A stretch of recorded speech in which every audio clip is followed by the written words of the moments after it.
And I call to order the August 2nd meeting of the Los Altos Planning Commission.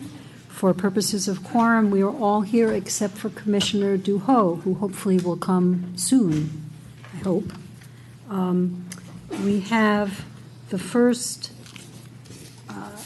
question is if there's anybody who would like to make a public comment on an item that's not on the agenda. I don't have any speaker cards for that.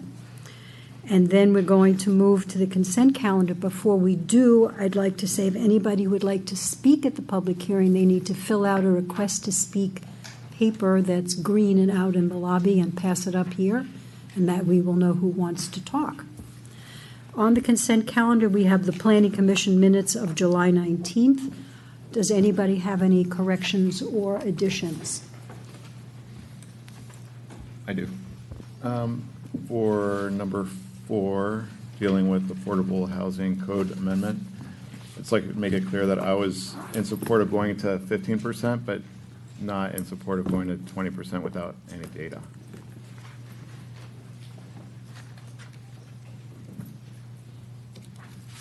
And Anita? And I think that in item 3, that was a unanimous yes vote.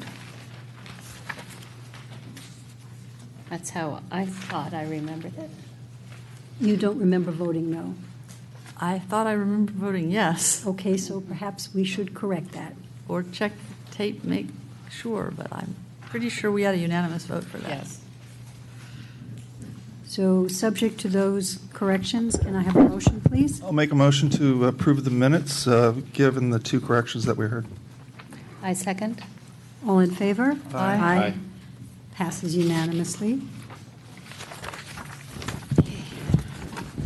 The next item is the Los Altos Community Center, for which we have a report from Zach Dahl. Good evening, Madam Chair, members of the Commission. This item before you is design review for the new Los Altos Community Center. As you can see, we've got a model and we've got a number of display boards that hopefully you had a chance to take a look at before the meeting started. So before we started, I just wanted to let you know we do have a full support from city staff as well as the Nolan Tam architect team and our CEQA consultant, EMC Planning. So depending on the questions that are asked, we do have hopefully everyone here that can provide those answers. The item before you is a new community center project. It is going to replace the existing Hillview Community Center in approximately the same location. We did conduct a CEQA initial study, and it does include a mitigated neg deck. Overall, this is considered a replacement facility, and it's actually going to be a slightly smaller replacement facility from the existing community center in terms of square footage. However, during the environmental initial study, there was identified potential for nesting raptors and then also nesting bats or bat habitat in the area. And so we did include 2 mitigation measures to, depending on if tree removal and demolition takes place during the nesting season or during prime habitat, that we will have an expert, a professional come through and do an inventory to ensure that there's no habitat impacted or any nesting sites that are going to be impacted during demolition. Because we want to keep the bats? Well, I think there's proper protocol for how to remove them without negatively impacting them, if in fact there are any that are using the community center or any of the surrounding structures for their homes at the moment. Overall, I just wanted to note we do have a draft resolution which will be forwarded along to the City Council that does include positive design and review findings, and as outlined in the staff report, the project does meet or exceed all zoning code and general plan requirements and regulations. But for the design discussion, I did want to turn it over to Nolan Tam to walk you through the background and design. But I did also, before I do that, wanted to note that this project has received extensive review and public outreach. As noted in the staff report, the project started with a citizen task force that worked with the architects to kind of establish the overall site layout and then work through various exterior materials and kind of hone in on highlighted elements. As attached in your staff report, when their recommendation went to City Council this past December, they did have kind of like a guiding principles and objectives that was adopted as part of it. And so the goal is to kind of follow along that and as closely as possible adhere to what they kind of saw as the vision for this new community center.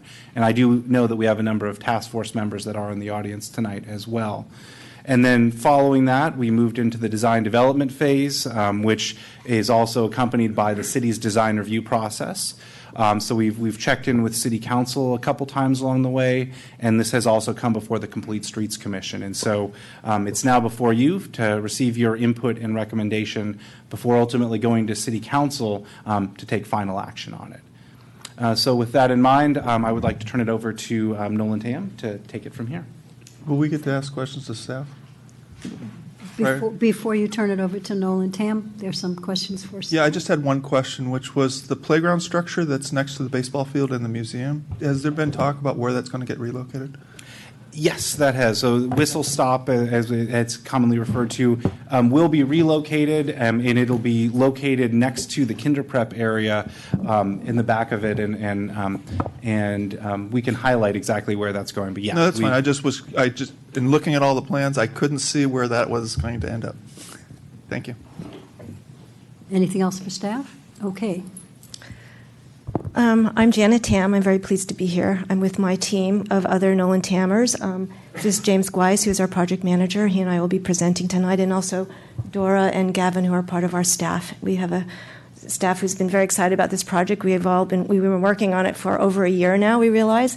We feel like so honored to be part of your team of wonderful community members, your task force, and also your staff. It's been really a great project for us. And as Zach said, we're pretty much at 90% design development. And September 11th, we're going to be at about 100% when we'll be coming back to council. And hopefully the input we get from you tonight we'll be able to incorporate. I'm going to provide sort of an overview of the planning and the site planning and architectural floor plan of what we're doing, and then James is going to go into the architectural character.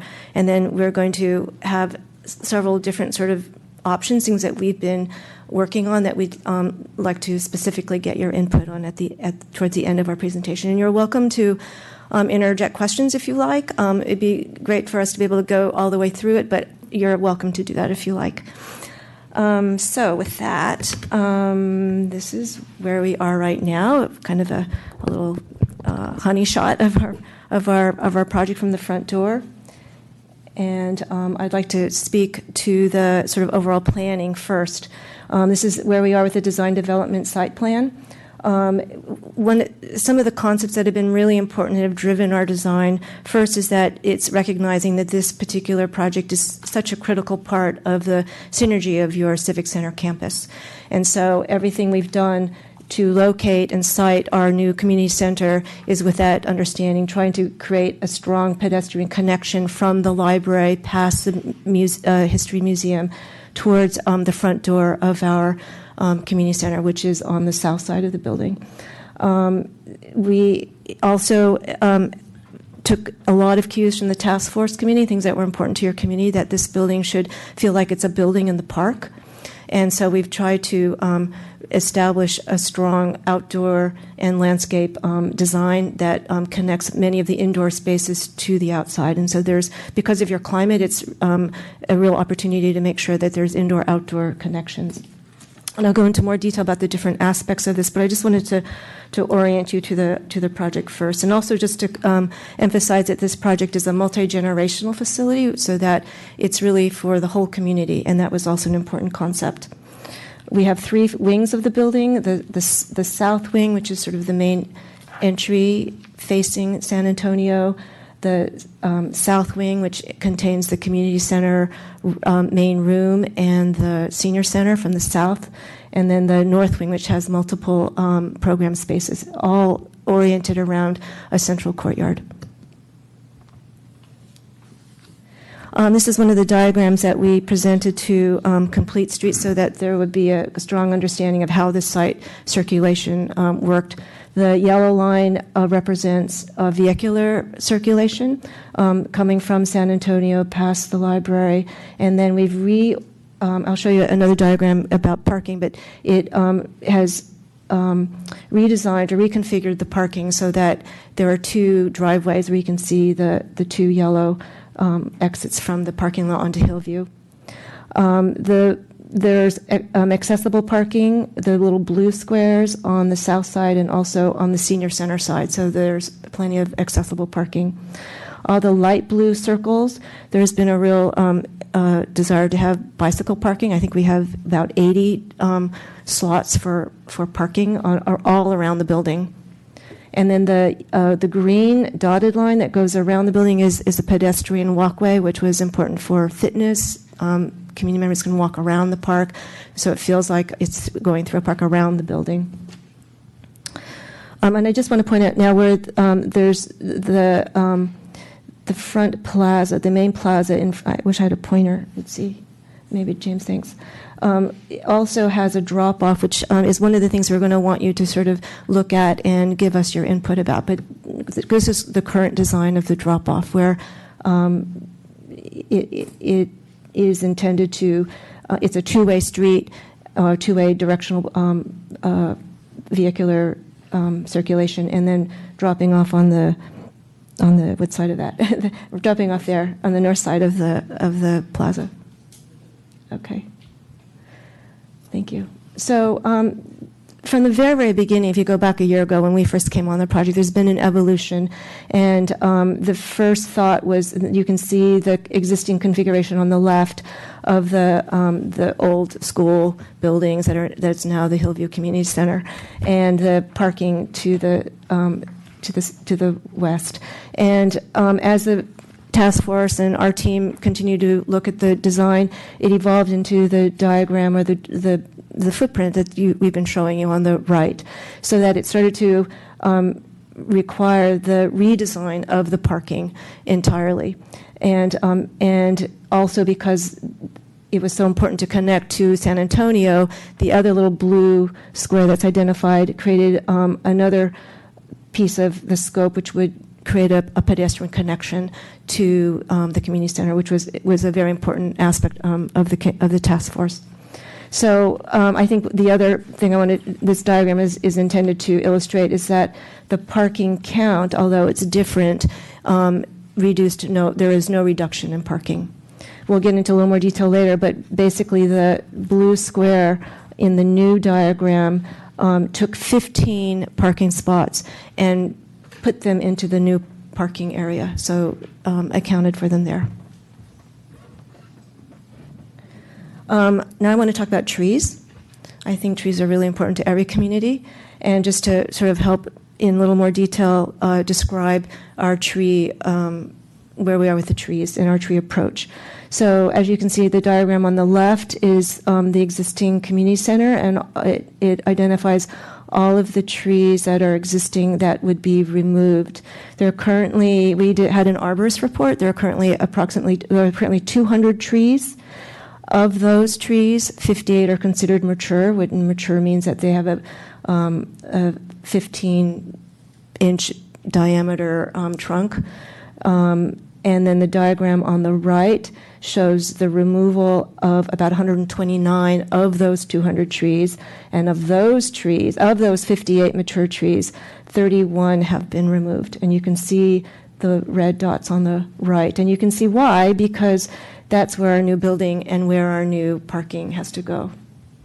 It's not because we wanted to remove them. However, the arborist also noted that many of those trees are in poor to fair condition.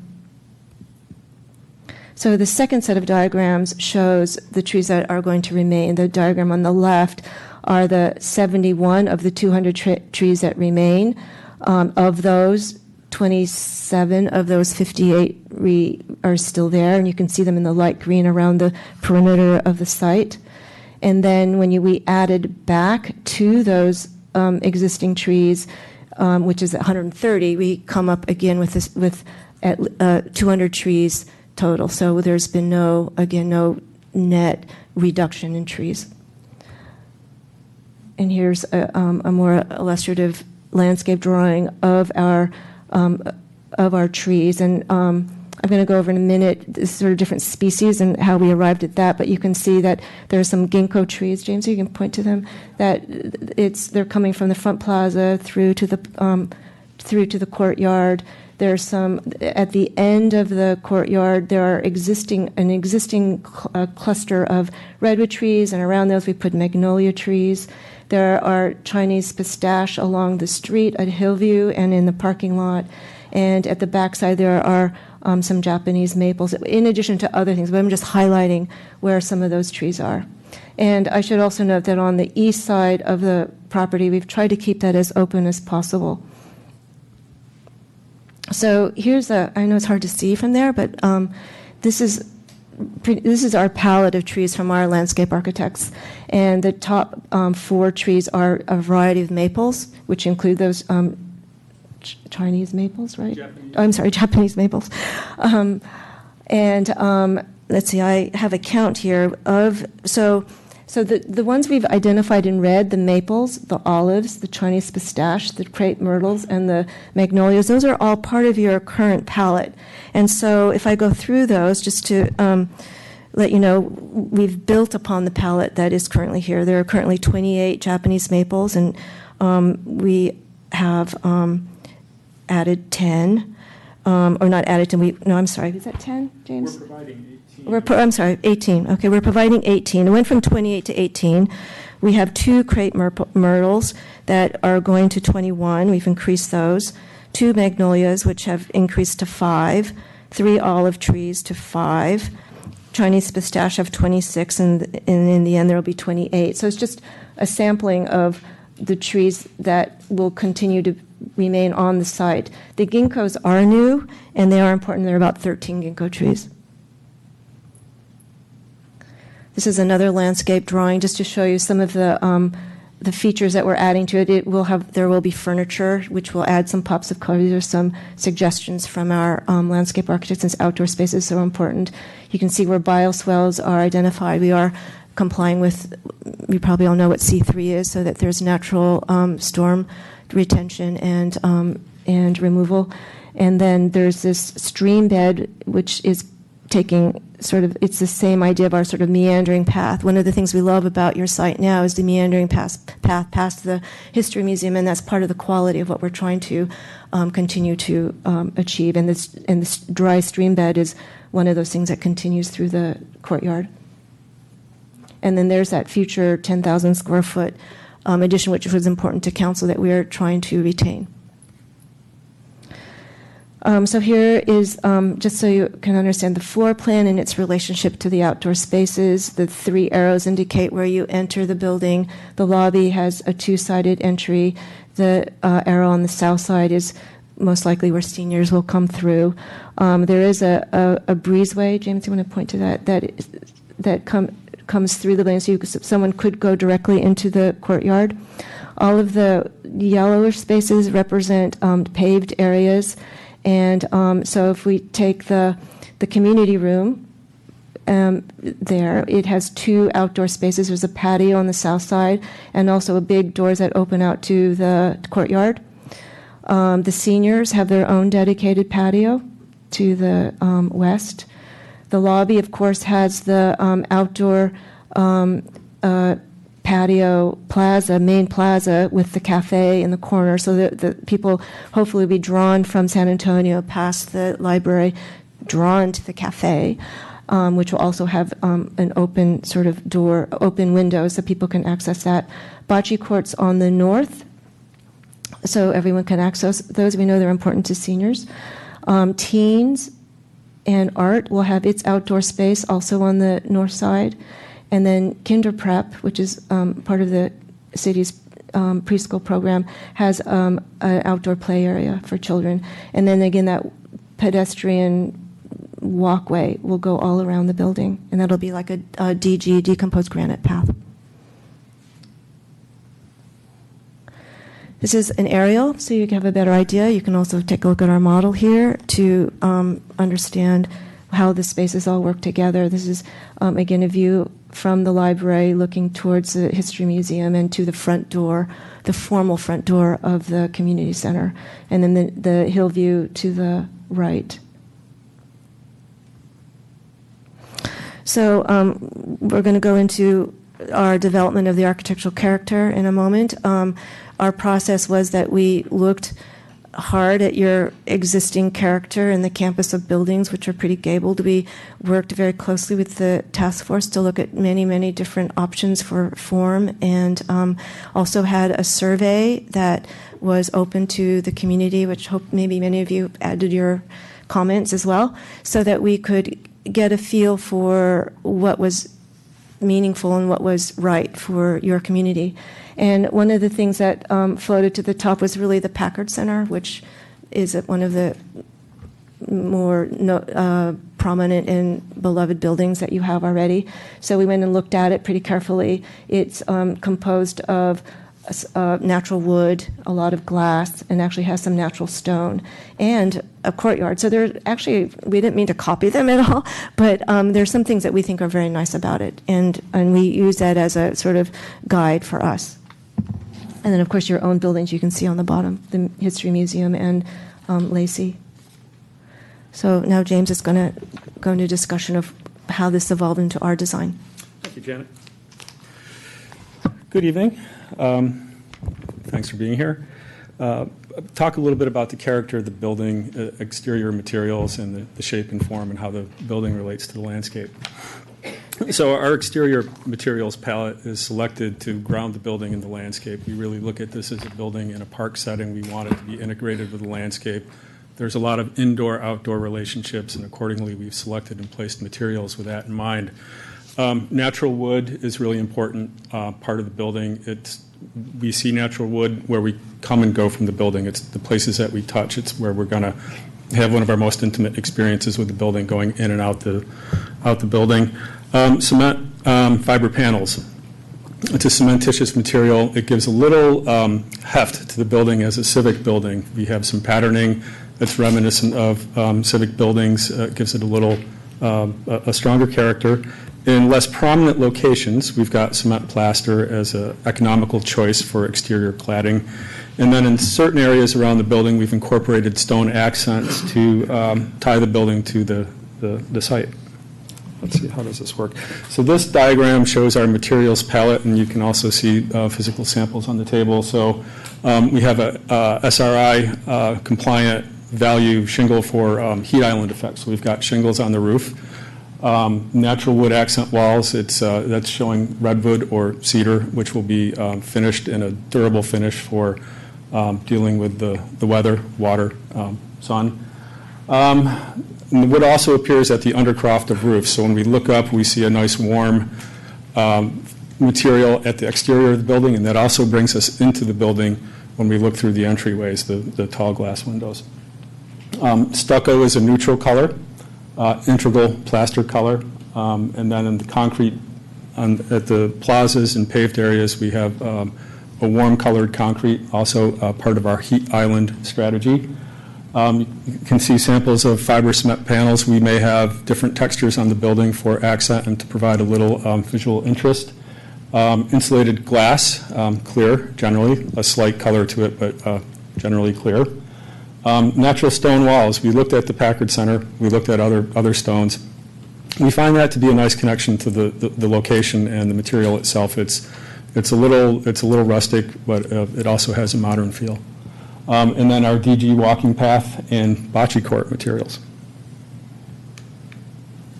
So this is an example of a fiber cement panel installed, and you can see there's a number of different ways to pattern the elevation of the building, and we can achieve certain effects that highlight light, texture, color.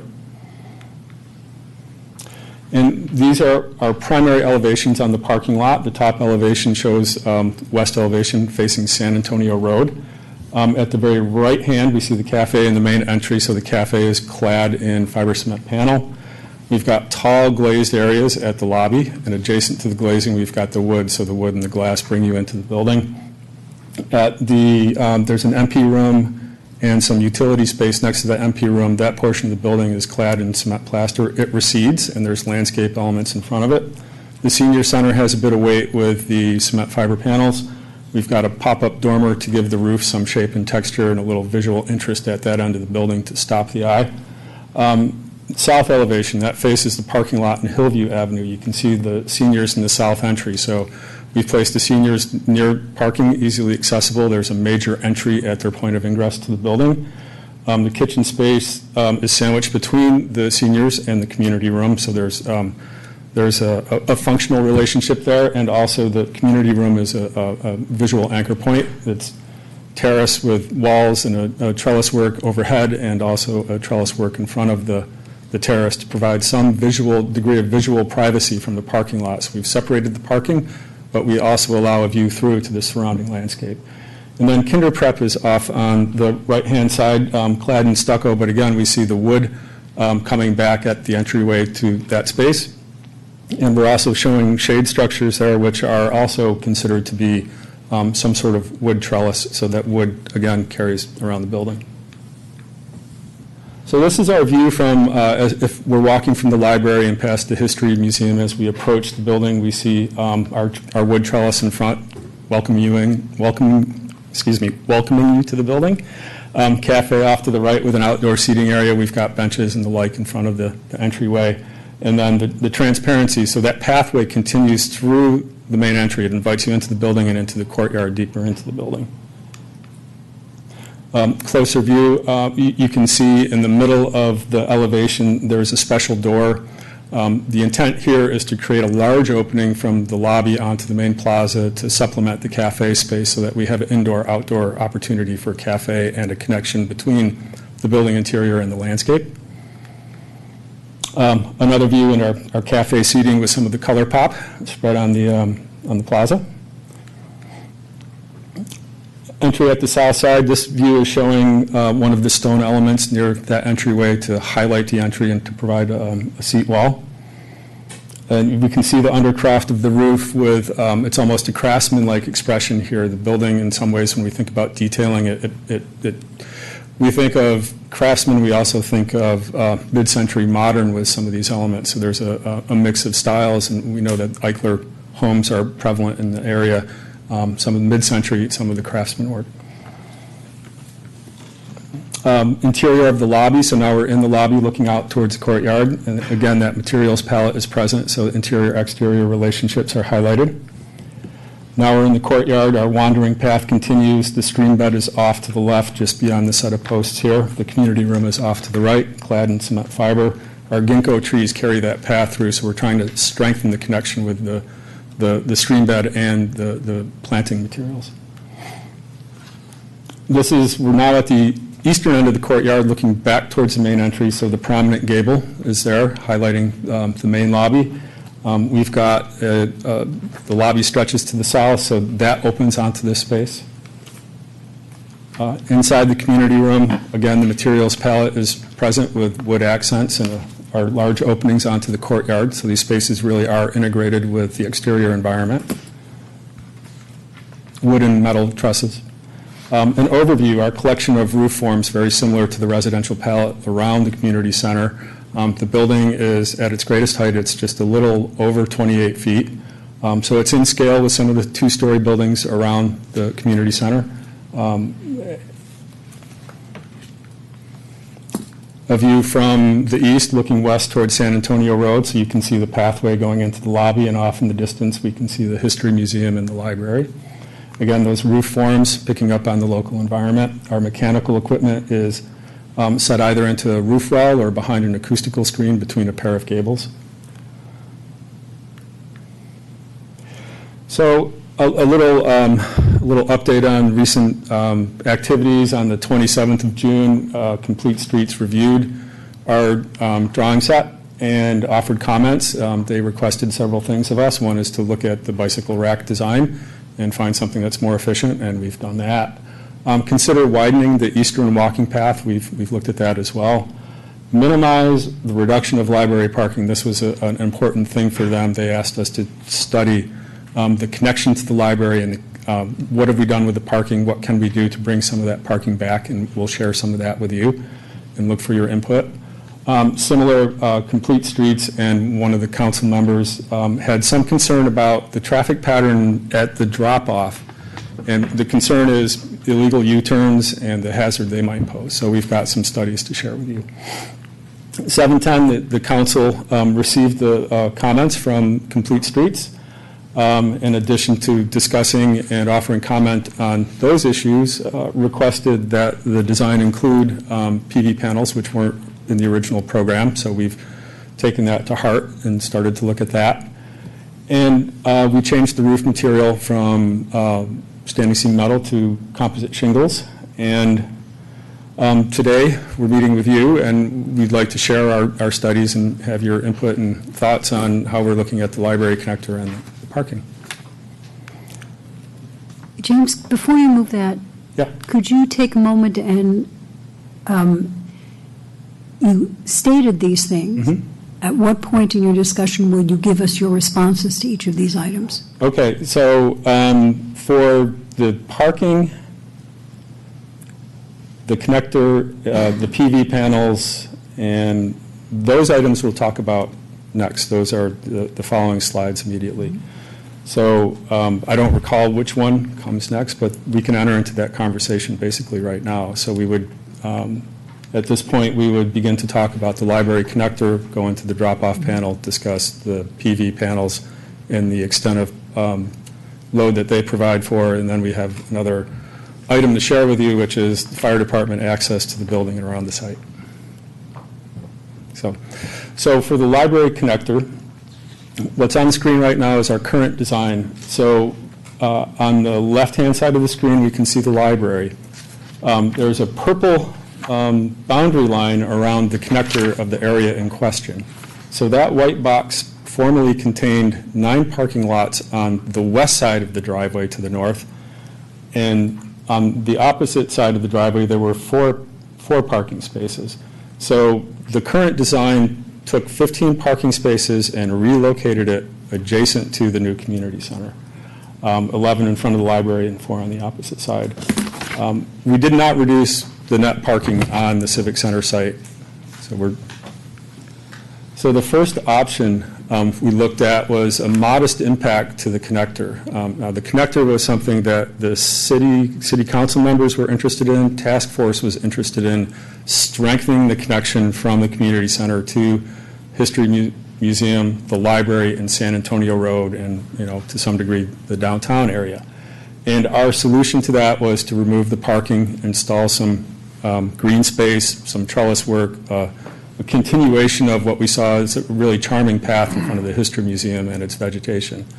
So as we looked at this option, we said, how can we pull it back a bit and bring some more parking? So this scheme shows 4 parallel parking spaces in front of the library. The opposite side of the northern driveway stays per our base design.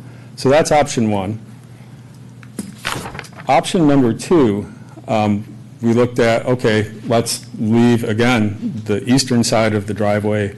We'll leave that, the green zone, correct a somewhat challenging condition where the sidewalk crosses that driveway, make that a nice straight line where drivers and pedestrians are aware of what's happening, and it's a sensible, coherent intersection. We returned the 11 parking spaces, so at a 90-degree orientation to that island. So in this condition, we've added 11 spaces to the site. In option number 2, we've added an additional 4 beyond the project goal of not reducing or maintaining the status quo.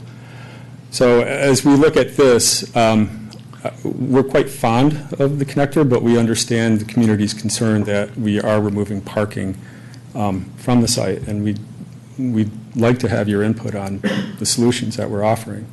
So we can go to discussion now, or shall we follow through the complete set of issues here and then come back to the... Can I ask a question? When you did your calculation on parking spaces, did you do it based, I assume, on the current calcs as opposed to the ones that we've just approved, which are slightly smaller and Space sizes. you might actually be able to get in the same amount of space more spots? At our last meeting, we forwarded a recommendation to City Council that the size of parking spaces be reduced in width from 9 feet to 8.5. So in large rows, there will be a significant gain. If there are two cars next to each other, probably. So if I recall correctly, we looked at a standard 9 by 18 size stall, so we have not taken into account smaller, narrower parking spaces. The 15 that got moved to where? The community Let's center. see if we have a good site plan nearby. Well, aren't they just the continuation next to the Bus Barn Theater? Well, they would be the Bus Barn Theater or in the parking lot at the south end of the building. So there's no strict allocation of, hey, these went here. We relocated parking spaces, reconfigured the entire parking lot. So you could say it's next to Bus Barn or in front of the Yeah, so I guess the building. question was like, could you relocate those 15 and still add the 11? Yes, It's a net gain of, it's a net gain of 11 or, let's see. So I think that's what the slide is saying, is that the Those total red would ones. end up at 171 for this particular scheme. And at any point, did you guys look at how much parking is really required there? I mean, is it full all the time, or is it, ebbs and flows? By anecdotal, well, the traffic consultant looked and said that we were in good shape with the parking count that we have. I can, from personal experience, I can tell you I've come in the middle of the day and the parking lot is full, and then other times we've come and it's just empty. So we relied on our traffic consultant to help us right-size the parking lot for the load. Okay. I'm not sure it's a right size. I think if I'm understanding what Mike's asking, I think City Council's concern, and you should help me with this, was that the local parking for the library was being disturbed, not that there was a net change. Everybody was happy you made enough spaces. I think that's right. I was responding in perhaps not the correct, heard the question a bit differently. So But I think that you did, Yeah. because what he said is, and that's my experience, is sometimes there's hardly anybody there, and sometimes it's full. And I don't know what those patterns are like. right, and we heard that removing parking spaces from in front of the library could be a challenging proposition for some people because they want to be near the library. They may not be completely ambulatory or have challenges to get to the building. And so, of course, that's something that we would want to pay attention to.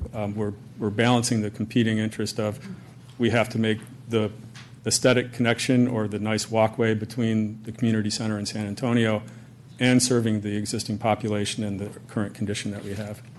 I had another question, which is on on the drawing that's labeled traffic circle number 2, where the path is the first scheme that you presented, there's one connection to the triangular island.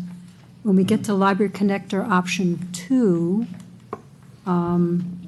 there's a V-shaped path that connects both aspects to the existing pathways. That's the one that allows the parking to stay on both sides of the new path. And in option 1, connection 1, it reverts back to a single connection to the path. So there's more green in that.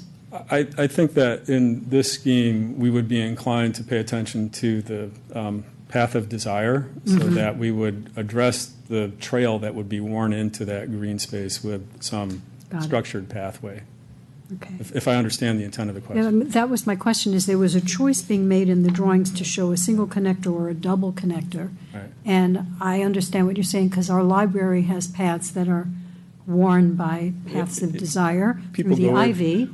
They have not been formally paved, but they are really quite clear where people walk through. And so I can see that the goal is to increase the green area, but that may not actually meet the total pathway requirement. Right. So one of the first issues then for us to look at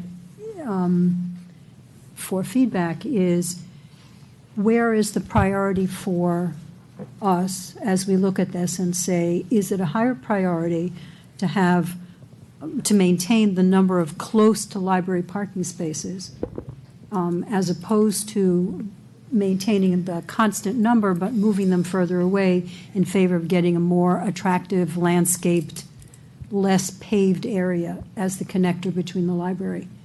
And Anita, I see your light is on. Would you like to make a comment to that? Sure.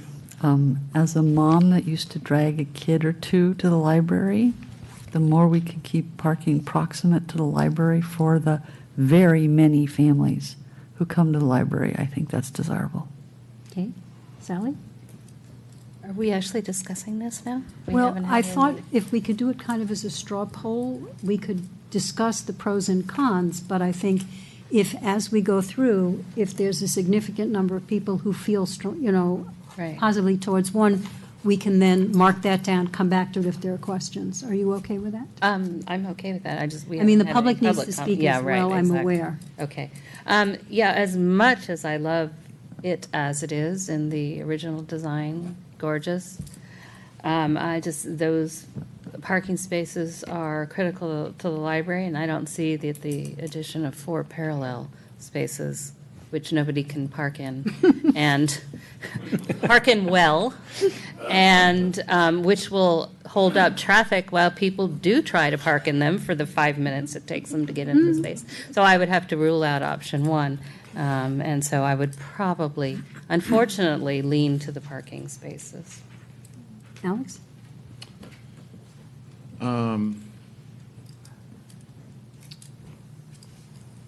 Yeah, I don't think that the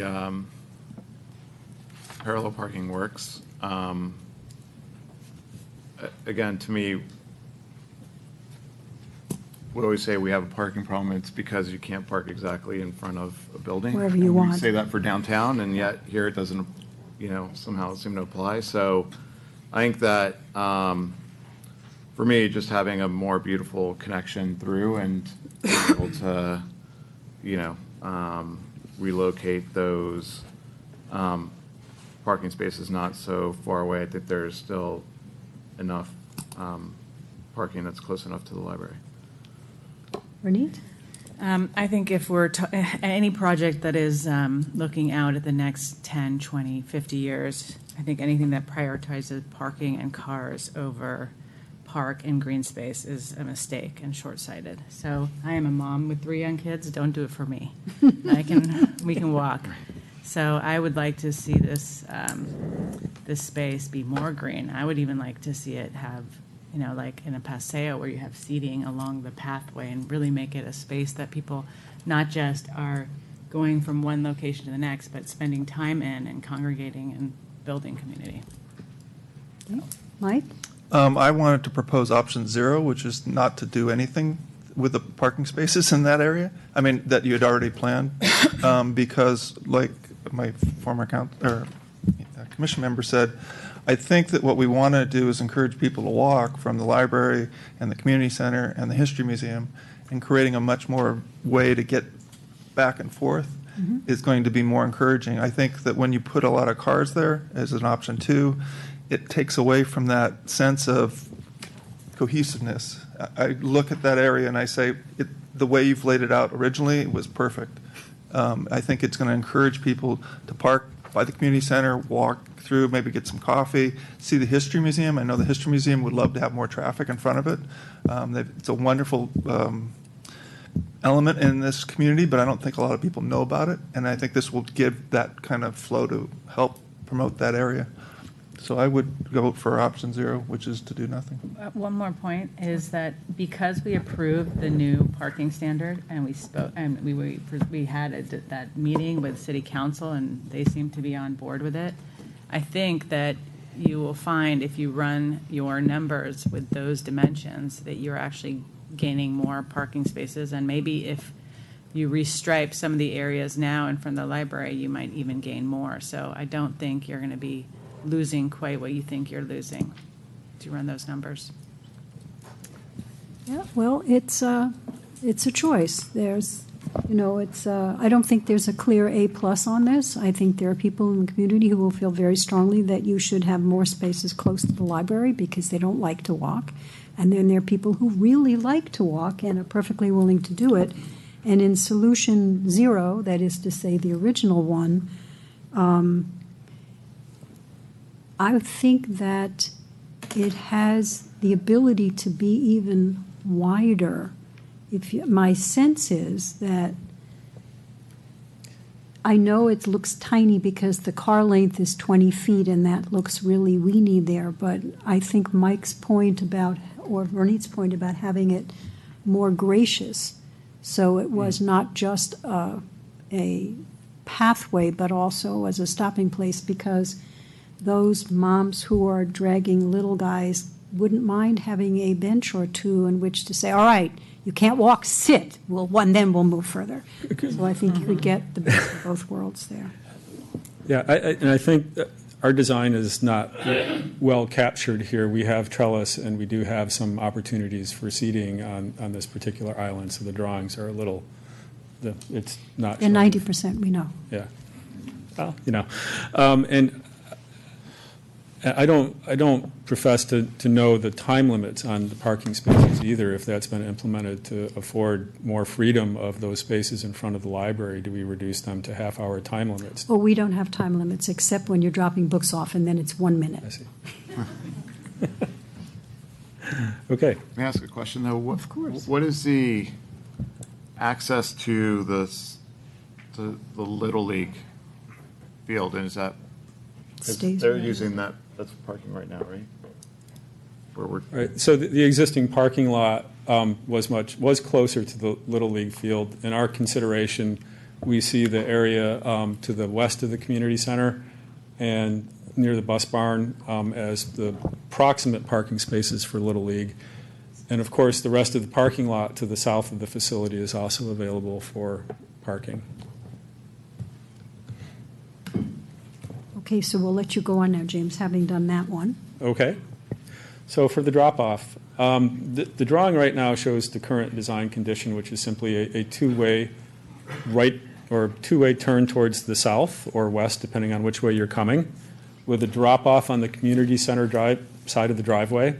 So the concern is anybody coming from San Antonio Road who wants to do a drop-off will enter into that space and do a 16-point turn or a U-turn or drive up on the plaza or something. I mean, it's unpredictable. So we were asked to look at different ways to mitigate the opportunity for problems. So the first option, after we get out of the library, is a turning circle that is centered. The axes of the circle, the coordinates are aligning with the two driveways. It's a terminus to the view from San Antonio. I think the circle itself is about 80 feet in diameter, something on that order.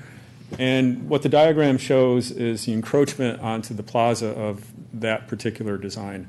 It chews up a fair amount of plaza space. It would eliminate a number of trees, which have been provided at the edge of the drop-off zone. So that's scheme number one. Scheme number two, we said, well, how much can we mitigate the impact and do a roundabout? So we moved the circle to the south. We and BKF are civil engineers, roadway designers. Consumed a couple of parking spaces in the process, but we reduced the impact on the plaza. So we could perhaps keep some of the vegetation there, have more of the walkway, more of the pathway intent, survives the addition of this element. That's option number two. And the third option is to introduce a device in the middle of the road, a curb, an island. It could be vegetation, which would inhibit the U-turn. It would not allow a 180 turn back to San Antonio. So if you're coming from San Antonio to drop off, you would go down into the parking lot, turn around. You can loop around. Janet's got, yeah. Loop around and come back up to drop off, or drop off by the bus barn or somewhere other than right at the corner. So you've got three little cutouts. You might be able to, if it helps, these trees might be. The trees have to come out, just like, Just like real life. yep, that's what it does. And so this is the first one where you have to, you can imagine one. Field trip, guys? We can't do a field trip. No, I'm all right. Go ahead. Well, you can. Very tough.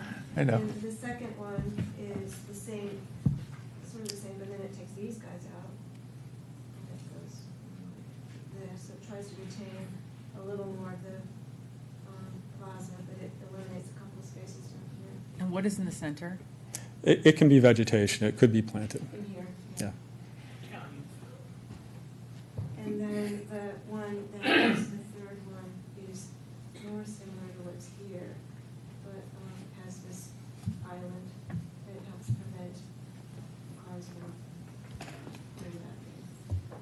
Right.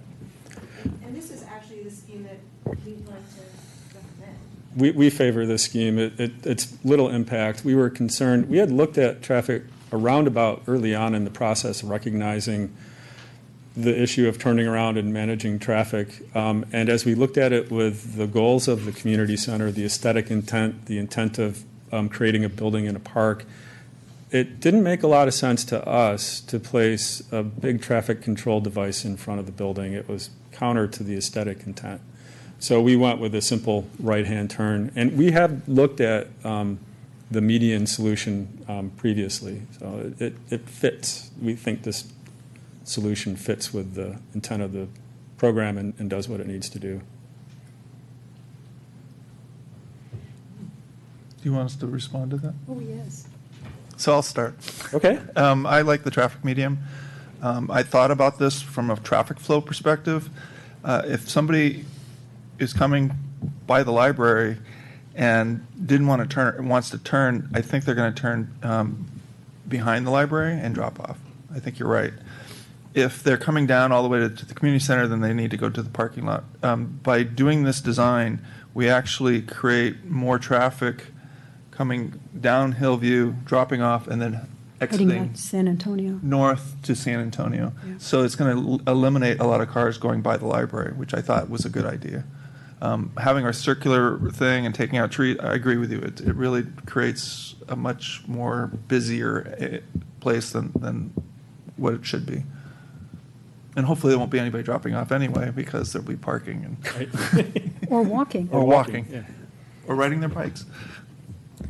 I also prefer the, that solution. I'm not a fan of I think the impact of the roundabouts is too great.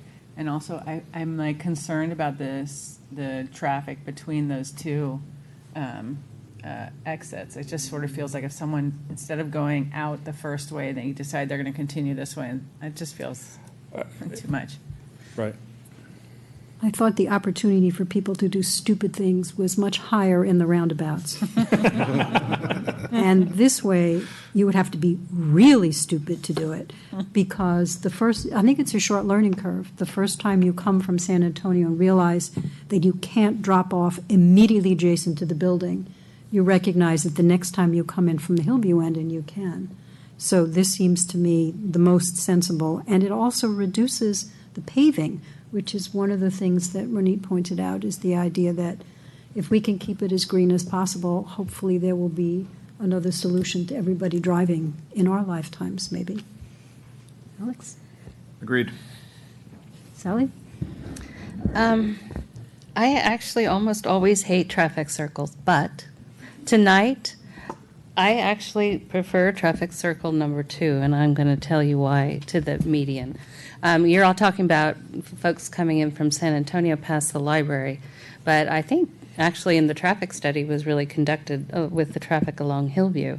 So anyone who comes into this complex, and we've got the 2 driveways there and all the parking spaces, but if you want to do a drop-off, you're actually then, when you're coming in from Hillview, are forced in front of what I think is the higher traffic area, which is the library.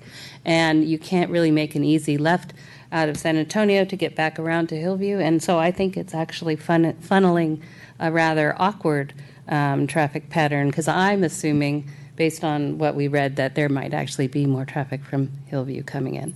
So to me, traffic circle number 2, which preserves a lot of the plaza, as you were saying, actually enables, regardless of whether you're coming in from San Antonio or coming in from Hillview, you can go back out the way you came in, rather than particularly making either one. I just think the library is really where the bottleneck is. So I would rather more people went out through the 2 driveways in Hillview than channeling them all through the very congested driveway narrow space in front of the library. Anita? What she said. Okay. And then having watched the Tour de France for the last 3 weeks, I love the kinds of things you can put in the middle of traffic circles. I think there's an opportunity there. Okay, so you got a mixed bag on that one. Okay. We appreciate that. Welcome to our world. It's our world. Yeah. And so traffic, so the next solar panel potential locations. So when we began the project, we were requested to provide a LEED equivalent building, first silver, then gold. We reviewed with council members, council staff. Solar panels were always part of the conversation. Our last council meeting, we were requested to include the solar panels. And as part of that process, we were also requested to change the roof material.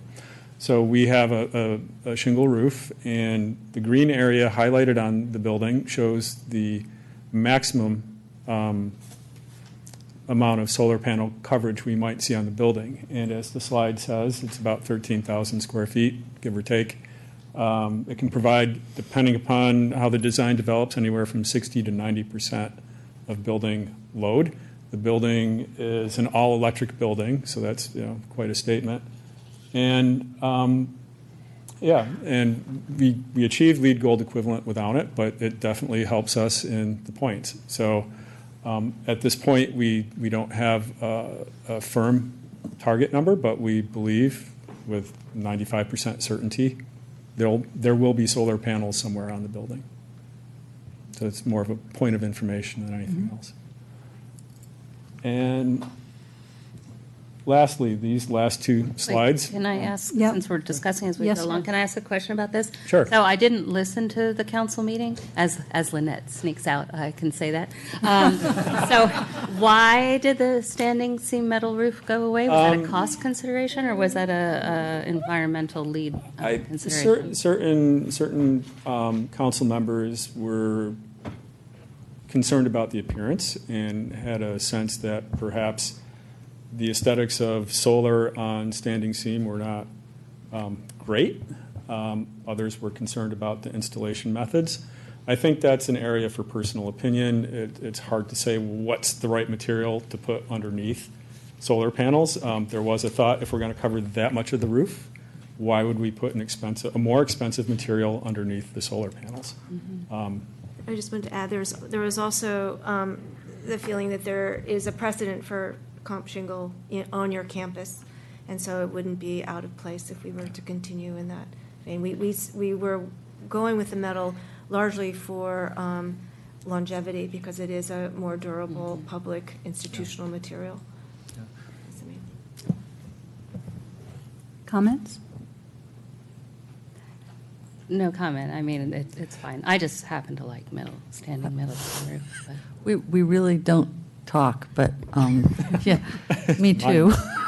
I have one in Utah, and I love it. I think the issue is really the balancing of the longevity, and I thought from the council meeting there was some concern about the attachment of solar panels and a standing seam roof being more. There is concern about that, and with a bit of research, we know that there are special clips that if we design the roof properly, we can clip onto the seam between panels and support a rail that supports the metal, the solar panel, excuse me. And then there's the issue of coordinating all the stuff that goes along with it, walking pathways, conduit, cables, how do we get down into the building in the electrical room? And that can be managed, whether it's shingles or standing seam. And the shingles offer some issues with how often do we have a jack, and what is the coordination of the attachment of the panel to a shingle roof. And of course, this standing seam is probably a 50-year roof, if not longer, and I was just shingles going to ask that. 20 to 30 years. And it really depends on what you spend on the material. Right. And I think there was also discussion at council meeting, by the time they get to final docs on this, there may be other technology that creates opportunity for an entirely different kind of roof than what's being contemplated that would Yeah. give us solar. Well, there are solar shingles, but they're Yeah. just not as efficient at this moment in They're production. new. But by the time we get another year down the road, Hopefully, it won't take that long. Well, we've looked at those, and we've learned that Tesla offers solar Yeah. shingles, but they do not offer them for this kind of application. They wouldn't sell them to us if we wanted them because they're not commercial grade. Yeah. Yeah, so next one- year maybe, but Just one aesthetic thing about the standing metal seam roof.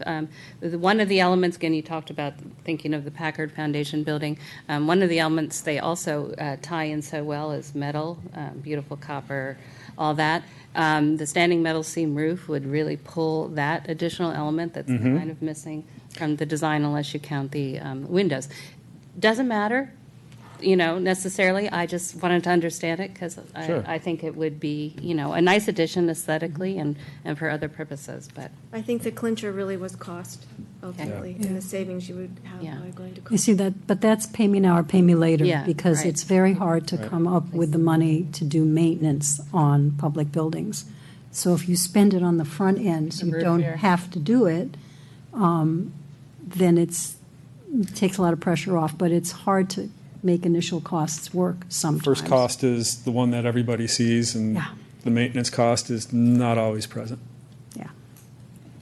So I think we uniformly support the concept of having the building basically take care of itself in terms of its electrical loads and how you do it. I mean, the school district does it with freestanding trellises over their parking lot, Right. but that's a more expensive thing altogether. trellis is a generous description of Yes, those. canopies, canopies. I mean, the fact is, it provides shade to the cars and it provides Yes, power to the right. schools. It's not bad when you think about it, but we would lose a lot of trees because a lot of the tree planting is happening in the parking lots, Correct. so. So our next point of information is fire access, and yeah. we're showing the two options currently under consideration. Option one to the left on the screen shows a pathway roughly 20 foot wide, capable of supporting a fire truck of 70,000 pounds, circumnavigating the site, so this has a big impact. Option number two shows a 20-foot wide path up the right-hand side of the site, or the eastern side of the site, with a turnaround and a more modest impact. We'd like to say we'll do the one on the right, but the fire department is an entity unto itself, and we have to work with them to get it right. If you do that, does that preclude the 10,000 square foot future development?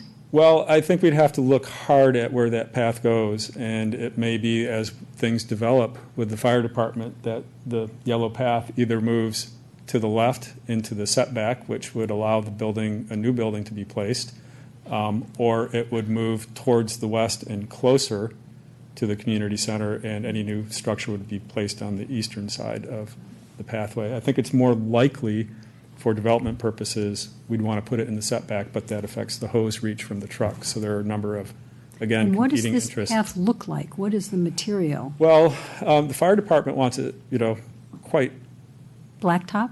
well, they would like it red. It has to be durable, so it could be DG, but it also needs to be all-weather surface. So it's more likely asphalt or some other suitable material that's durable. And from this drawing, I noticed that the basketball court has the yellow through it. Does that mean that the basketball court is not going to be as long? I think that's a conversation with the civil engineer and the landscape architect, and if the basketball court's there, perhaps the substructure of the court is designed to withstand the load of a fire truck. Okay. I have As long some words on the basketball court for later, but let's have. I know that. I James just was go just curious. Half court. Did you guys look at just putting it on the, what is that, East, is that so? eastern side to begin with? This, Separating it, yeah, along the property? we've talked about it, we haven't drawn it yet. We'll have a conversation with our civil engineer, and my sense is this is the interplay of development and the fire department's technical issues, and also, to be honest, budget. And if we place it close to the property line in the setback, then we may have to add what's called a wharf hydrant in the courtyard to extend the hose reach. So it really is a function of technical solutions in concert with what the fire department's willing to agree to. Sorry, were you asking if they would just do this part? No, this Or part. different, just here? I'm wondering why, if there's a third option, that would just be the northern part. So we looked at the northern part, and that is the part of the site where there's the steepest grade And there's also a mature, greater than 48-inch diameter redwood tree right at the corner where we take the path up to Edith Road.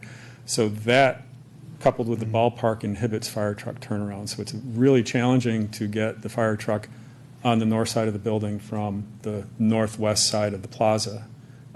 It could be done, but that's probably the more challenging technical solution from a landscape point of view. Isn't there already a path from Edith along the ballpark? Yeah, there is Can a, you access it? But it's not wide enough. It has to be for a fire truck. I thought it's not, I mean, I don't know. It's how not, it's wide only it like is. about 8 feet wide. Is it? Yeah, and it's chewed up too, because you can't ride a bike on it really easily. yeah, So it- this is what it is going to be. I mean, you're saying to us, be prepared. There's going to be a wide paved, in some way, pathway that will undulate. It won't be straight, but it's going to be somewhere. Not a pathway, it's a road. It's a 20 road, feet. basically. Essentially, it's That's a- why I yeah. was wondering if what the material is, if there's some way of making it more attractive than your basic road. well, Send it to Public Arts. that would be our goal, is to mitigate the presence. Of course, it has to be legible for the fire department, so we need to spend some quality time with our landscape architect and our civil engineers to produce the best thing we can. Okay. Is that something that was known at the beginning when you were citing the building, or did that We had surprise conversations. you along the way? And I'm just curious, because I wonder if there's other ways of, what would you have done something differently having known that? And my other concern is the current community center, how does the fire department access it? Because it can't drive underneath the thing. Anyway, Yeah. The current community center has standpipes. They have access from the parking lot, and the fire department probably makes do with what they have. So when we offer them something new, it's a negotiation. And so for us, we did meet with the fire department in February or March when the building was still quite fluid. And we were cognizant that we needed to have access at the north side of the building, but we didn't have the design solid enough to know where we're headed. So if, one of the solutions, one of the first on-the-fly solutions is, hey, can we do wharf hydrants at the north side of the building and in the courtyard? But the logistics of dragging a fire hose up into that corner without vehicle access that's a challenge for the fire department to accept. So, I mean, I may be the only one, but in my mind, if there's one tree that is blocking our ability to do it on the north side, and don't we have a redwood that all these There are all these ginkgos trees along are going to here. go around on this, if you're going to really kind of destroy the whole backside versus get rid of one tree.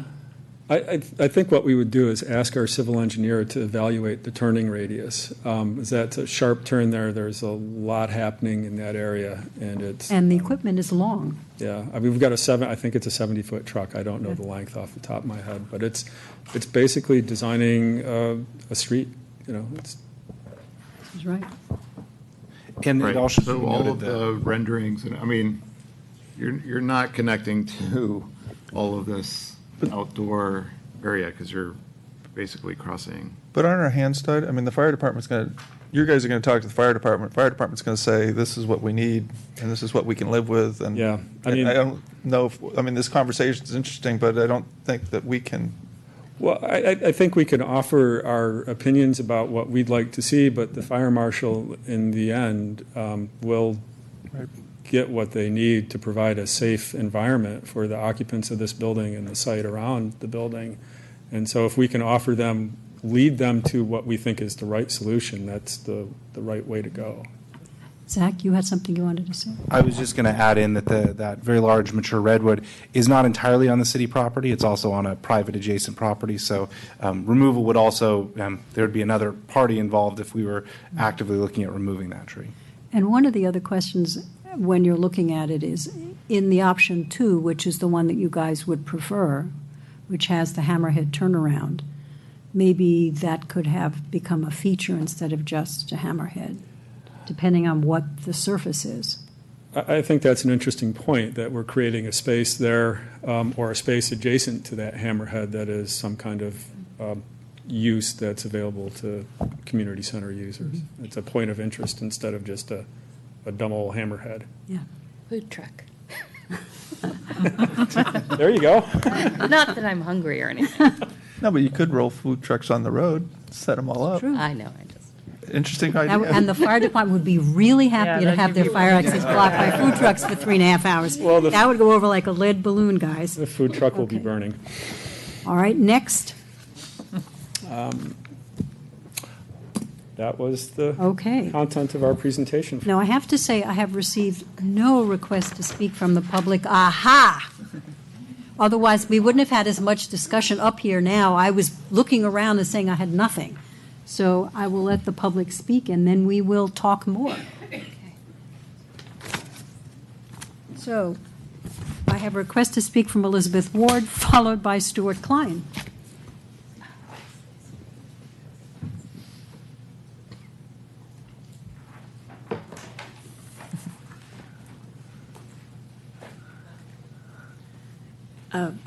Good evening, council members, or no, commissioners. Yes, I'm the director of the Los Altos History Museum, and I certainly expected a lot of community feedback and a lot of community comments, so I didn't expect to be here sort of first.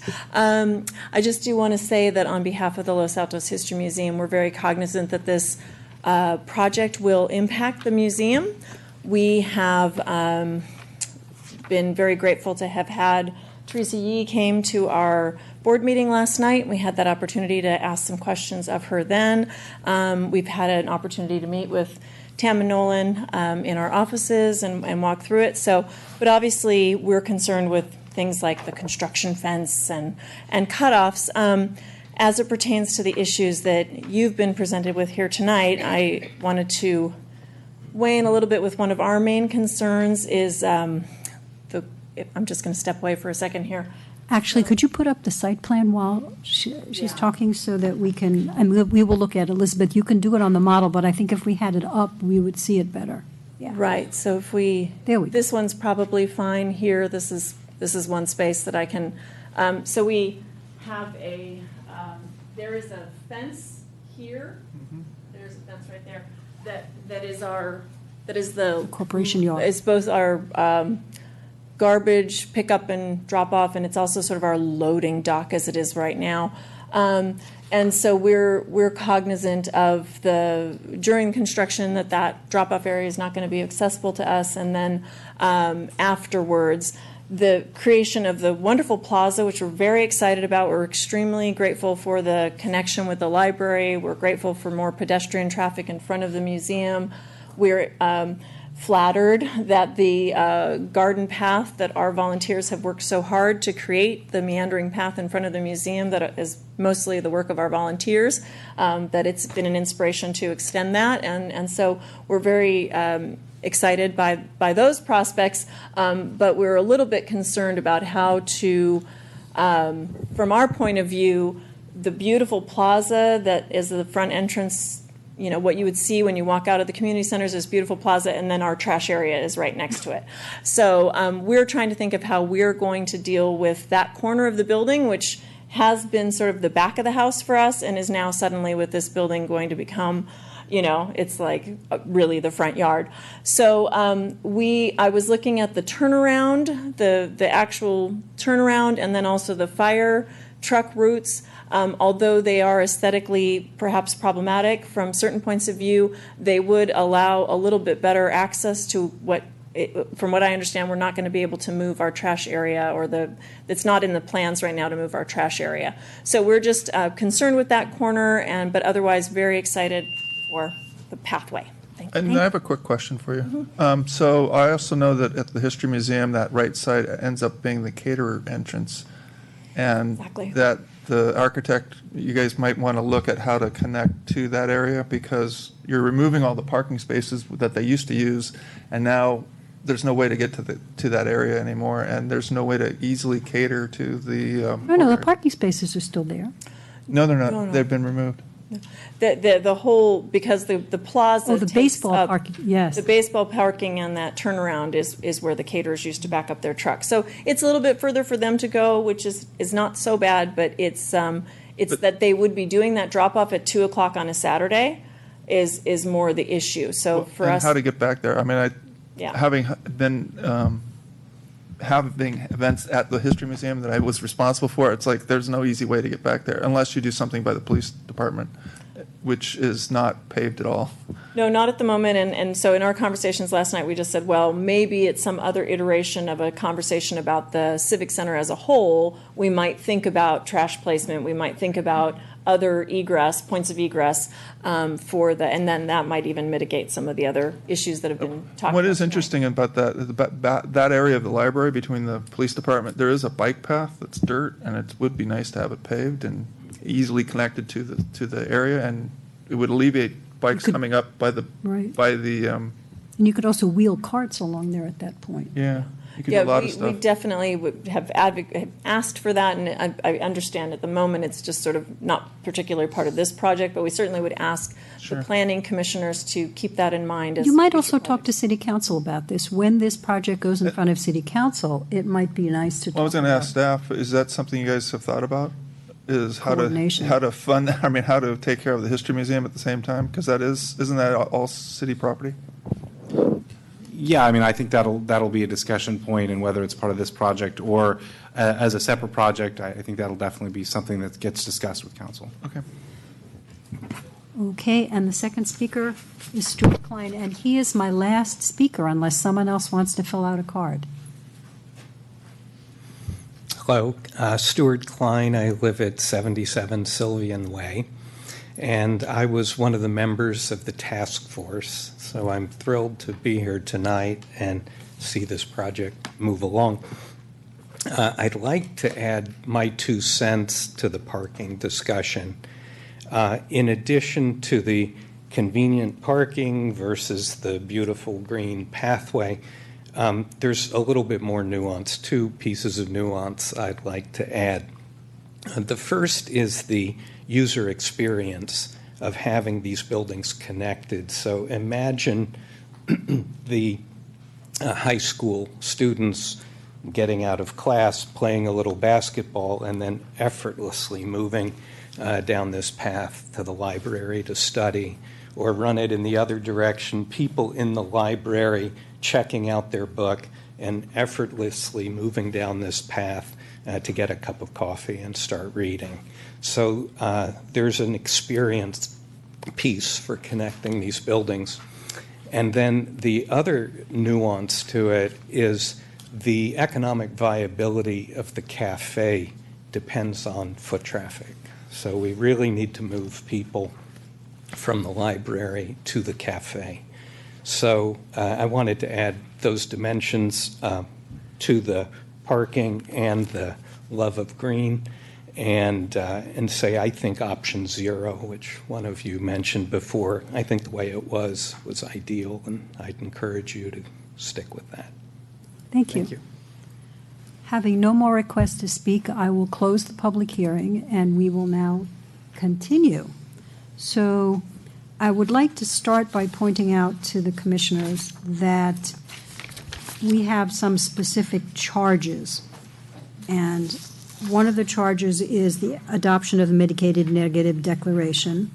And then we can then make approval of design review application with the findings and any other comments that we want to incorporate into it.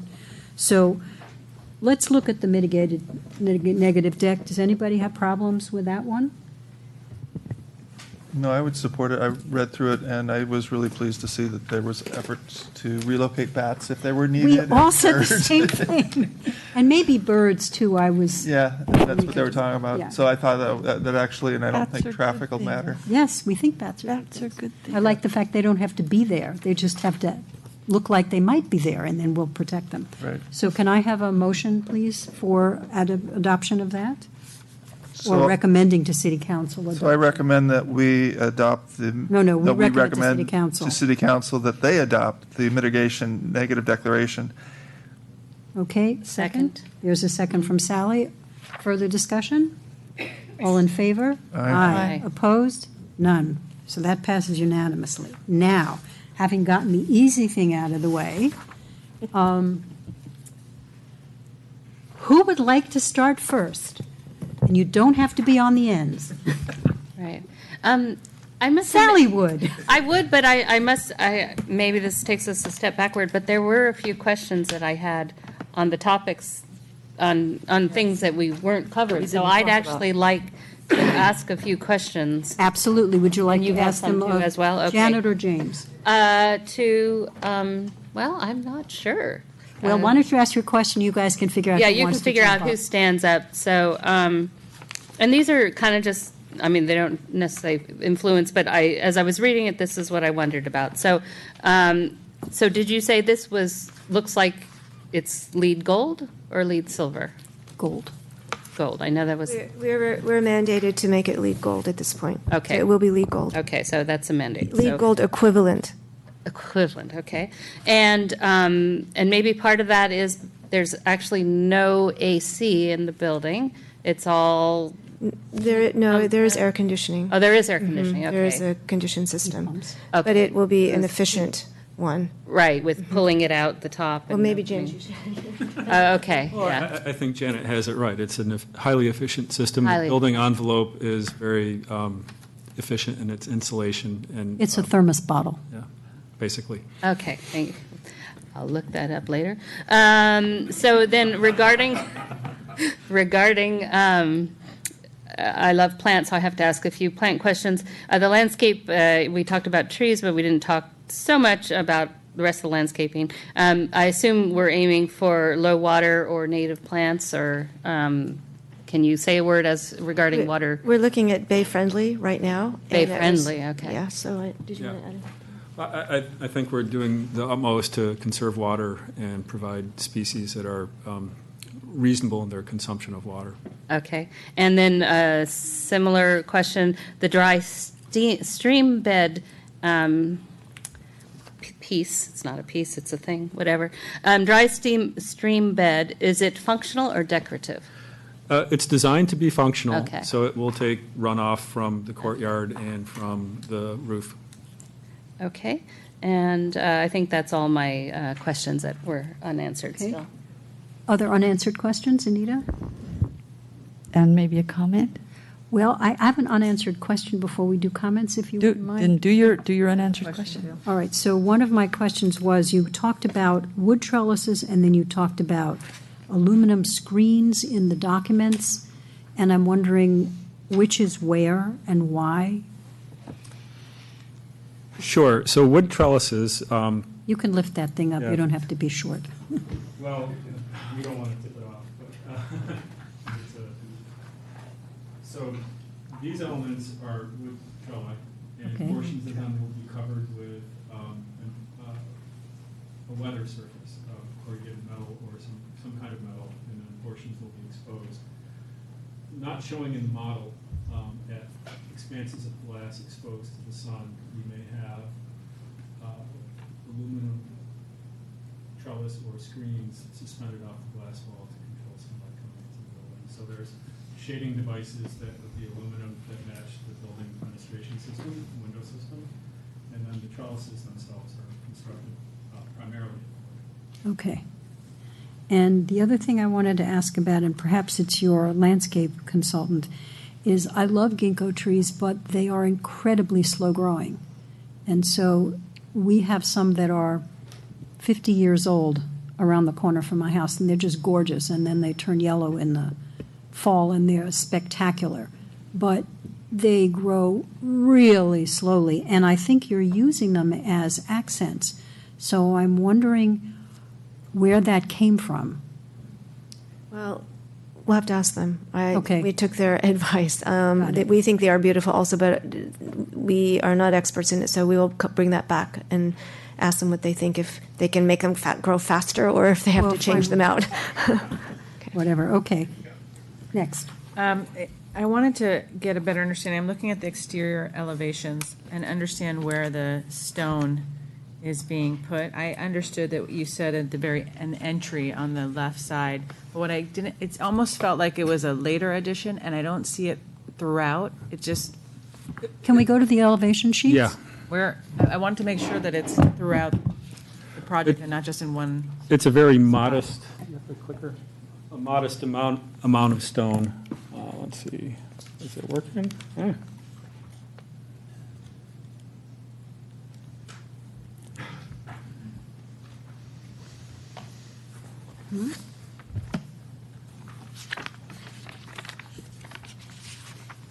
So we're back quite a ways. So the stone is primarily a landscape material, and it's not integrated into the building elevation per se. So at the front entry, there's the landscape plan shows a couple of stone benches along the walkway. At the south entry to the building, there are stone elements. Our budget and our design kind of say that belongs in the landscape. And Okay, got it. It's not actually on the exterior No. surface of the building in any location. Okay. Any other points of question? In that case, then I'll let Anita go because she has a point, she had a question, but she also wanted to start comments. I had a question. It seems to me that all of the, I'm going to call them the species trees you're talking about, the ones you talked about, the big ones you talked about tonight, are deciduous. And I think that's really unfortunate because the pictures, the renderings that we have are absolutely beautiful. But I have most of those trees that you mentioned in my yard. So I know which ones look how in the wintertime. And I'm a little disappointed that we don't have more natives in there, even if it takes a little while to grow an oak, even if it takes a while to grow, and I'm thinking of, and I'm not sure, Zach, if they are madrone or manzanita that are in the right-of-way by the Packard's parking area that fronts on the street. I think they're manzanita, but they are, to me, gorgeous. They were a brilliant addition and a change to having the pistache that we have in town. And I'd just like to urge you to go back to your landscaper and possibly talk about some larger species natives that might be suitable here. And ginkgo, as beautiful as they are also just messy as all get out. As Only once a year. once a year, as are crepe drop it myrtle, once a year.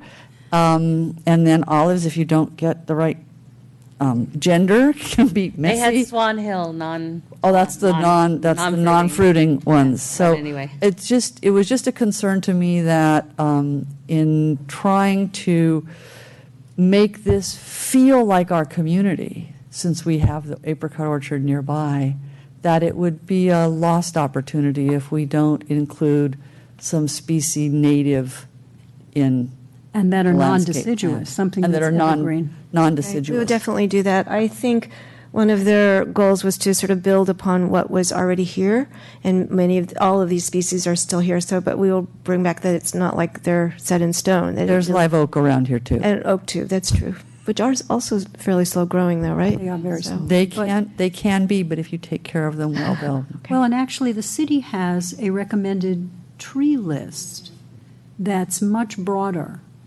including both natives, a lot of natives in it. That might be useful to pass on. Okay, we will do that. I'm sorry they were not able to make it tonight, but That's quite all right. And then I have, I'm a little disappointed that the traffic stuff was all done in the winter, just because I think the use of the community center is much greater in the summer, spring and summer. And it looked like the traffic counts were all done the end of January, first part of February. I'm not sure there's a significant difference. I just want to point out that we may be a little bit off in terms of.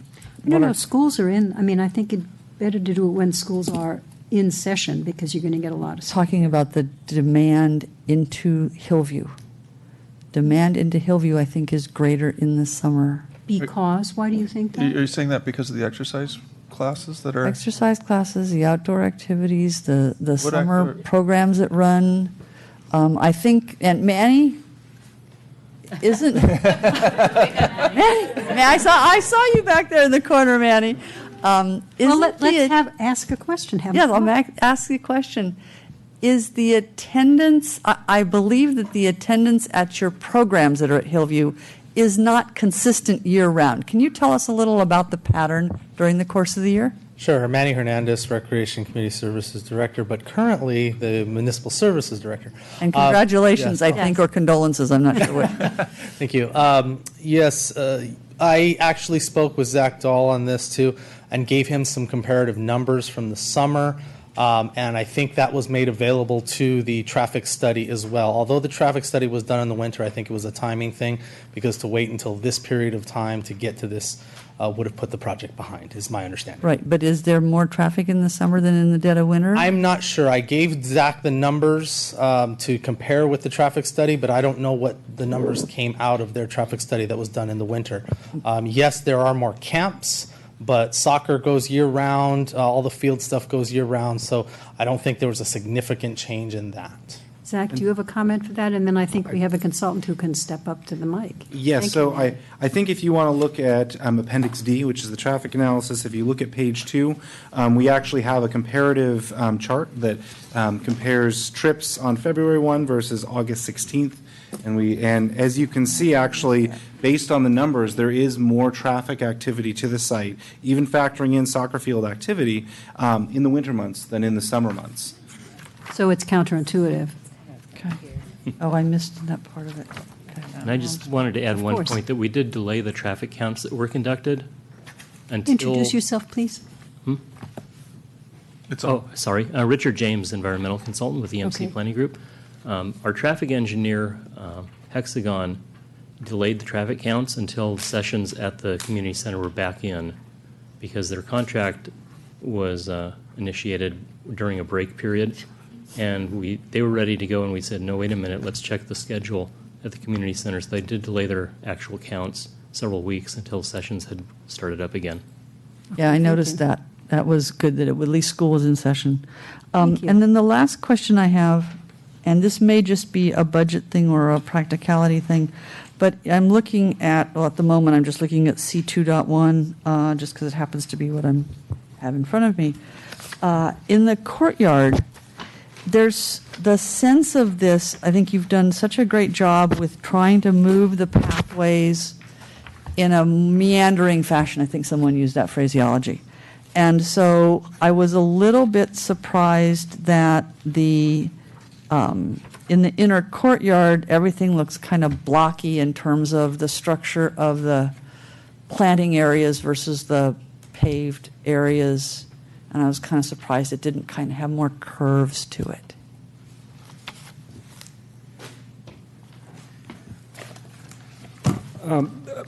We get your point.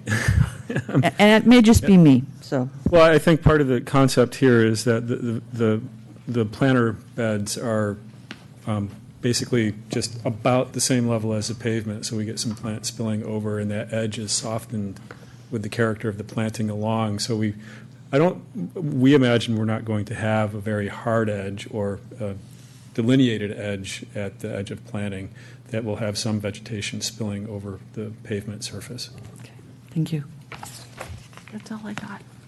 Well, how about, so in terms of what we are charged to do, can you recommend to City Council approval of designs as we've seen it with the staff reports and staff comments?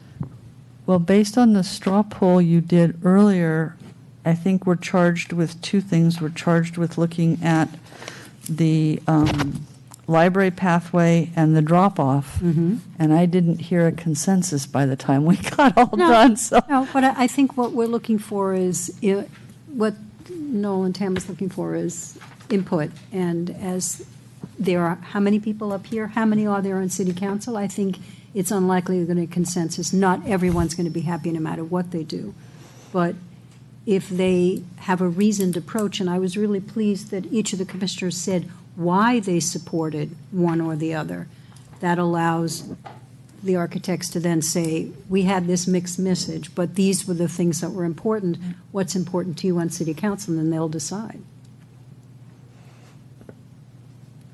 Okay. So what are you looking for, boss? I You want a motion? Is that what you're looking for? Well, no, no. I don't know that everybody's finished feedback on the design. speaking, How do you so- feel about the design? I mean, we have pictures, we have renderings, we have a model. The only thing I'm nervous about is the fenestration, and it's not something I'm an expert about, but I've seen the town get less than what they wanted in the end, where the windows didn't look as elegant as I think the council and the planning commission thought they were going to look. But as I said, I am not an expert in that. But that's the only thing that gives me pause is I really want them to look as beautiful as they look in the renderings. And I'm scared. Okay, well, that makes sense. But in terms of the overall? But the overall, the mix of materials, I'm a little nervous about when I hear aluminum screens because I'm one of those who loves the Packard building, so I love the mix of the wood. I love the copper accent, the issue that Sally raised. I love the natural wood. The one inside row of, I'm going to call it, looks very classroomy, where it's a long run of stucco, and that may be a budget issue, but it looked kind of a little institutional to me. Other than that, I think it's lovely. Okay, so if the long runs of stucco were broken up in some way, that would help a lot. Okay, Sally? Okay. So first of all, I think this is a great example of how things should work in our city. I mean, this brave, heroic task force got given what could be a thankless task, but this is actually, I think, a beautiful plan, largely, and I think it's a great example of teamwork, community involvement throughout, and lots of review and stuff going forward. So much review that I think we don't really have as much to say as we usually do. It's not even 9 o'clock yet. My goodness. Bite your tongue. Yes. Anyway, no, that's so I'm being a little facetious. But anyway, so thank you, all of you who did this, because along with the architects and everything, it's so hard to make this happen well, and you did that. So I'm ready to go get a shovel right now if someone wants to hold a light and we can start digging. I think this is going to be a great addition. Regarding, I think we brought up, I brought up the thing about the standing seam metal roof and, the points as we went along. Back to the two specific options, I know we talked about that. I really would love option 0.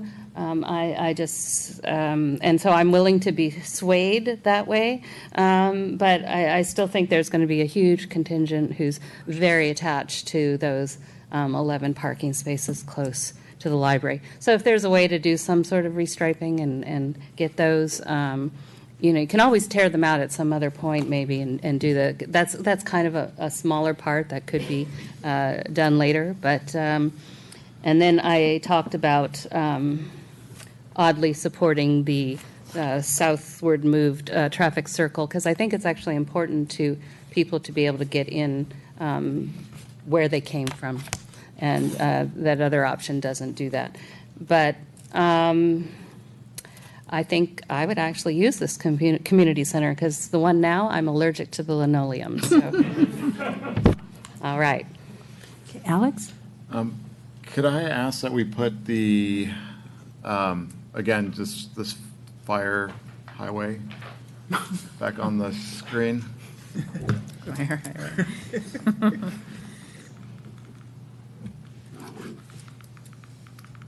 It really is a shame when we see all these beautiful pictures and then we know we're going to have this thing that we have to have because we don't want crispy critters. There it is. And I guess that's really my biggest issue, is that I don't think we're really looking at reality. And we often say that, when things come through here, we want to be looking at reality and want to see what's going to be built to be what went through here. And I think that there's we're glossing over this, but I think it's a really huge deal. And I still don't even see, you could make it bigger. Right now you have it running through the Little League field.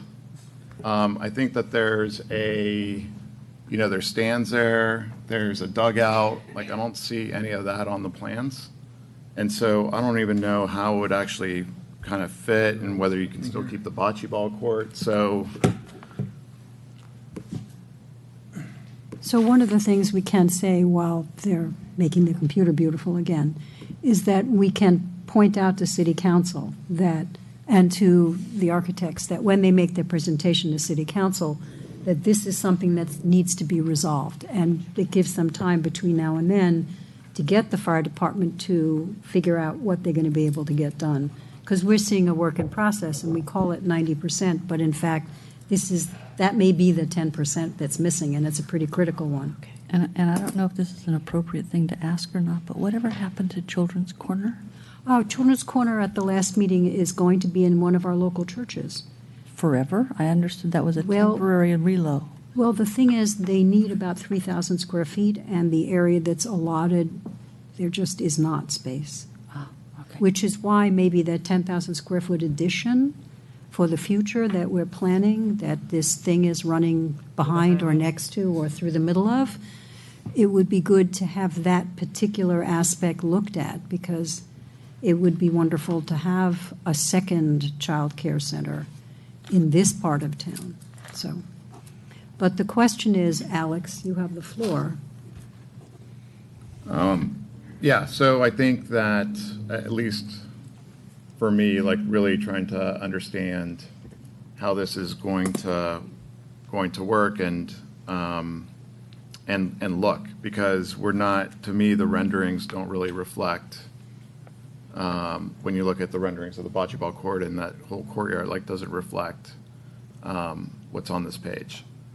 In terms of the, I think, as Sally mentioned before me, I think I've seen us hold some of these commercial projects to a higher standard in terms of the level of quality of materials, and it does seem to be a lot of stucco, and I'd like to see that kind of, the use of natural materials and stone and wood on the building itself, and not just on some of the seating and walls. I mean, that's really all we're charged with. But yeah, because it's I guess just I'm not used to being at this stage in the game and really, because maybe there's the buildings could have been sited differently to minimize the impact, and whether they, it all slid down and you had more parking on the northern end of the site, which connected to the baseball field, and so they weren't losing all of that parking, and it's also closer to the library, would perhaps alleviated some of those fears, but, I just think we need to figure out this road and see what this is actually going to look like. And in terms of the overall building? Yeah, so the overall building, I just think we need to incorporate more natural materials and break up some of all the stucco. Okay.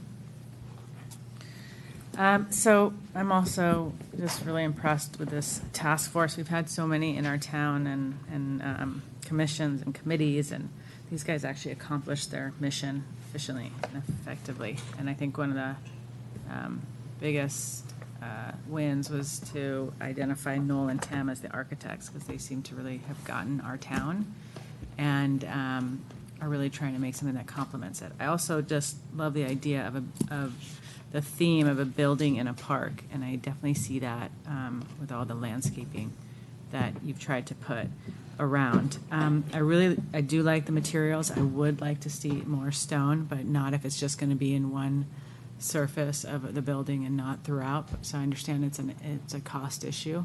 So that is what it is.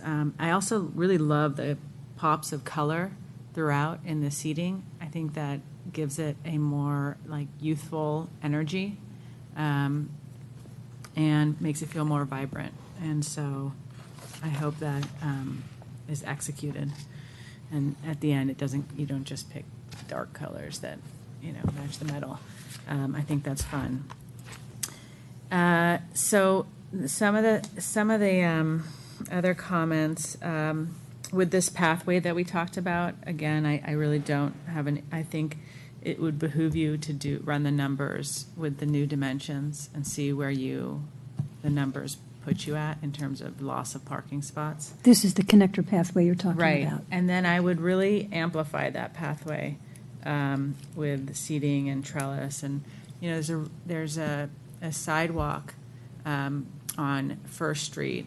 There's a portion of the sidewalk right where Tin Pot and Honcho are that has seating and trellises. And I was just under it the other day, and I thought, what? This is like you're on a sidewalk, but they've transformed the space to a place where people just want to congregate. So that's, I think, how you activate typical, areas that otherwise would just be a pathway. So I'd love to see that kind of thing happening there. In this fire highway, as Alex has mentioned, I'm wondering if there are, creative ways to use that space. Can it be made into a track that, the kids can use? There's so often times where people take really utilitarian spaces and they transform them to either be artistic or to be functional in other ways.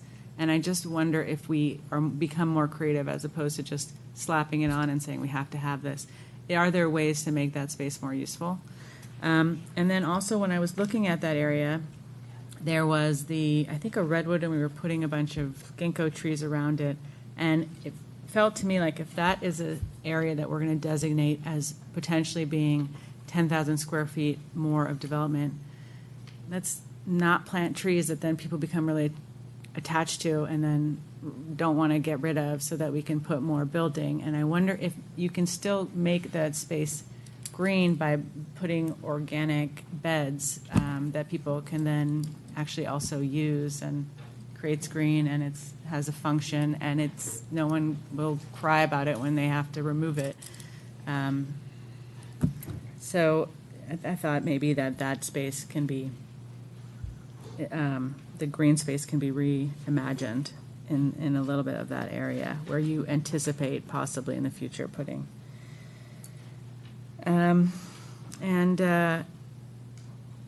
I think that was essentially it. I mean, I really appreciated that there was so much citizen input into this. So I think, the building is serving the function that was essentially what the community,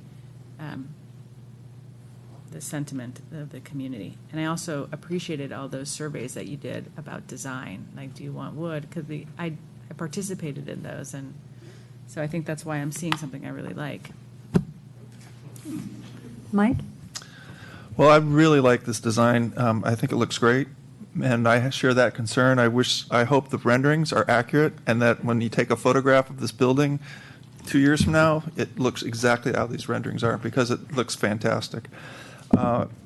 I like the fact that it's the aesthetic flow with the other buildings, how you guys have made it just seem like one campus, even though they're individual buildings, but it flows together so well.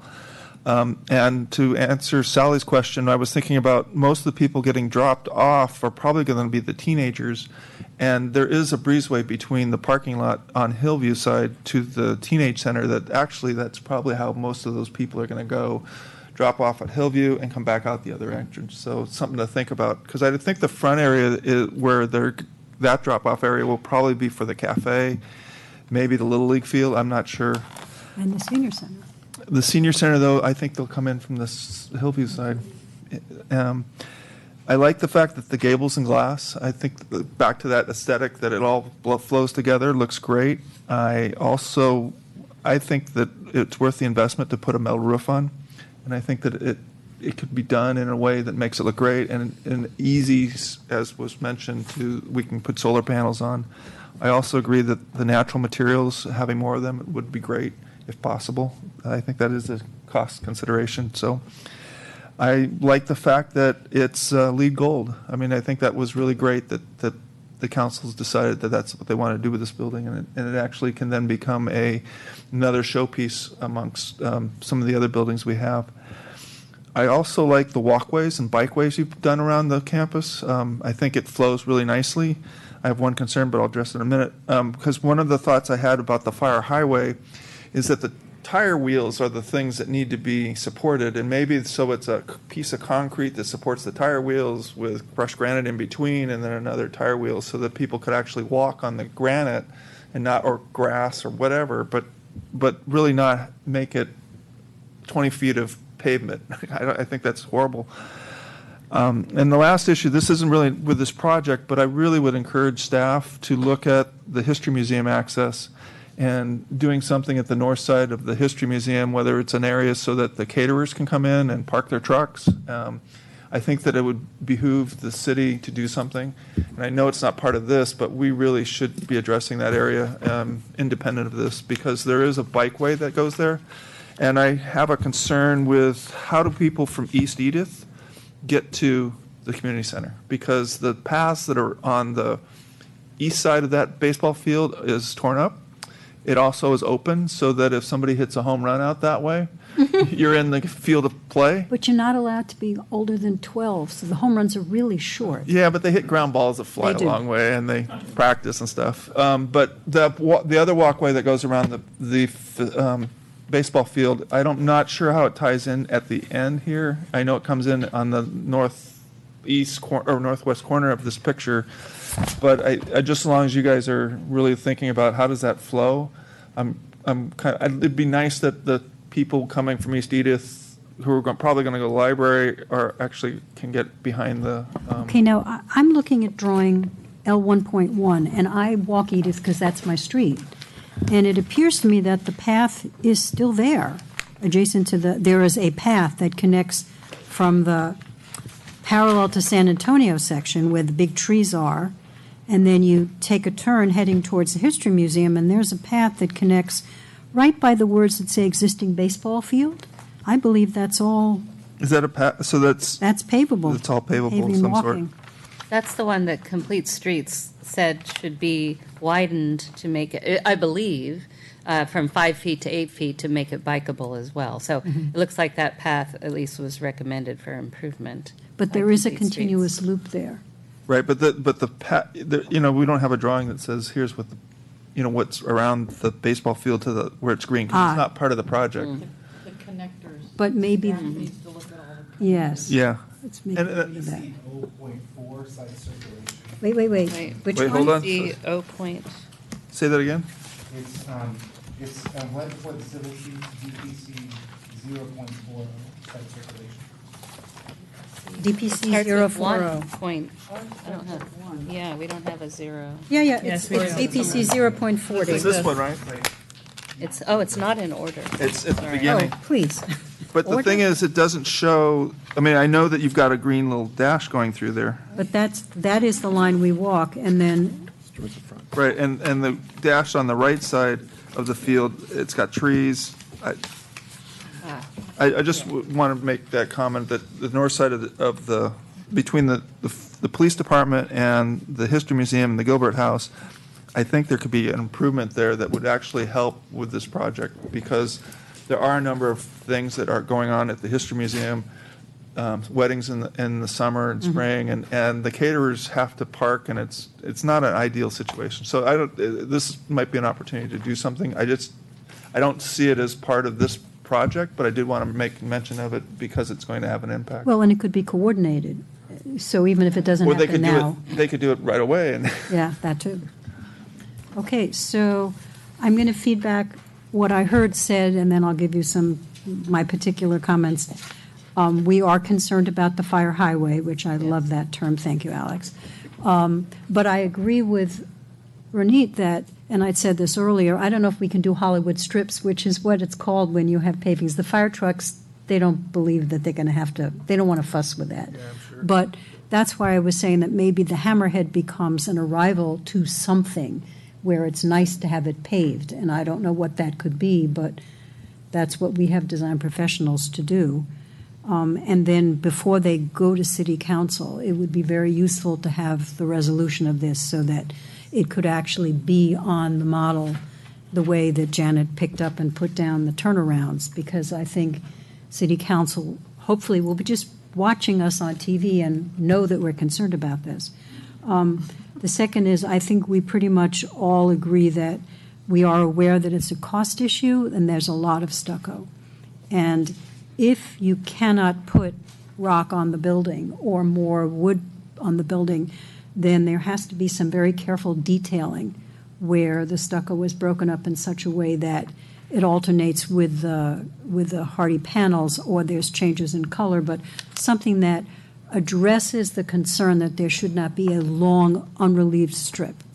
And similar, a concern of ours, because we've been snookered before, is that the detailing of the windows and the quality of the windows is critical, and that they be detailed in such a way that there's a shadow line, that there isn't just pasted on the building. And that's something that we've been aware of.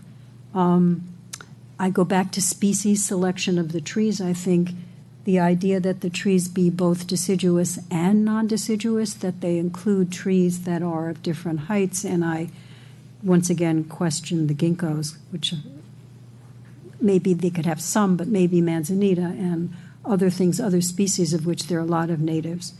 I think the connector paths and how that drawing that Zach sent us to could bleed out to show the trucks, the catering trucks serving the History House, and what during the course of construction is going to happen to History House, I think would be very helpful, because if it takes a little bit of council allocating money to make sure that that function, which is really wonderful in our community, that people can get married on city property in this wonderful place, we should encourage that. And if it's going to have to stop for 2 years, that's probably not terrific. So I'd like that to be recommended. Metal roof, in my experience, it's really hard to get money for maintenance. And so I think that if the metal roof could happen, then we don't have to worry about leaky roofs in the future, and you can put solar panels on and they clip. And once again, it's only money. And we don't have to put blue tarps up, is that what you're saying? Yeah, I mean, we lived with blue tarps for a long time on this building and would like not to do that. And I would reiterate, I'm not sure, I'd like to do a little quick pass here, but I think that is there a consensus that Scheme 0 for the enhanced, the parking connector, the path connector be not the one that has more parking, and that City Council, with our strong backing, could resist the pushback about people who say, I need to have my extra 11 spaces there? Because we're going to get more than enough parking. We're probably going to get more than what we're seeing because of the long expanses where we can pick up that 6 inches all the way across.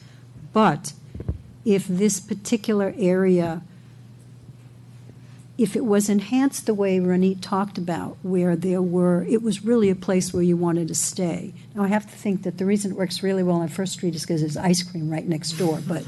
And a bar. Nonetheless, and a bar. A wine bar. But between those two things, the idea that this could be an event as well as a movement area, which would then be somewhat of a mitigation to people who are going to complain that they haven't got another 11 cars there.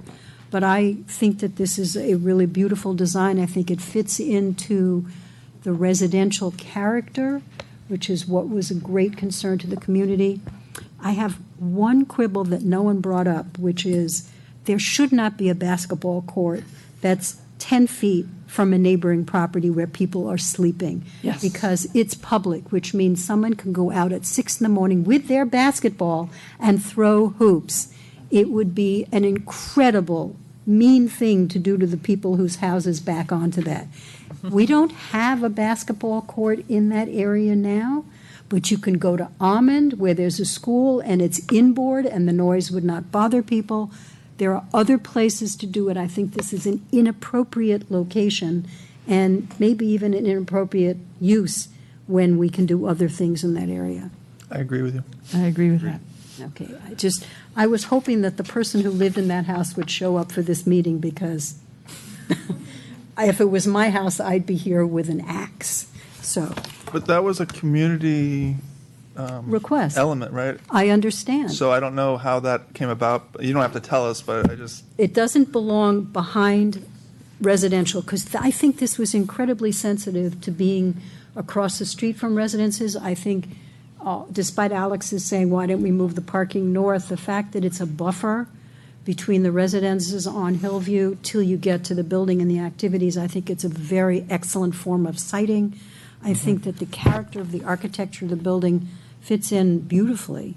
And if we can just get a little more, as we say, high-quality materials, which is one of the mainstays of our design review documents, that would be wonderful. And if it can't be stone, maybe it's something else that's inexpensive and looks good. So I'm going to ask if we can have a motion to recommend to City Council approval of the design review application with the findings and the comments, if I've caught everybody's essence in what I listed. With a note that there's an error in the draft resolution. Yes, yes, where?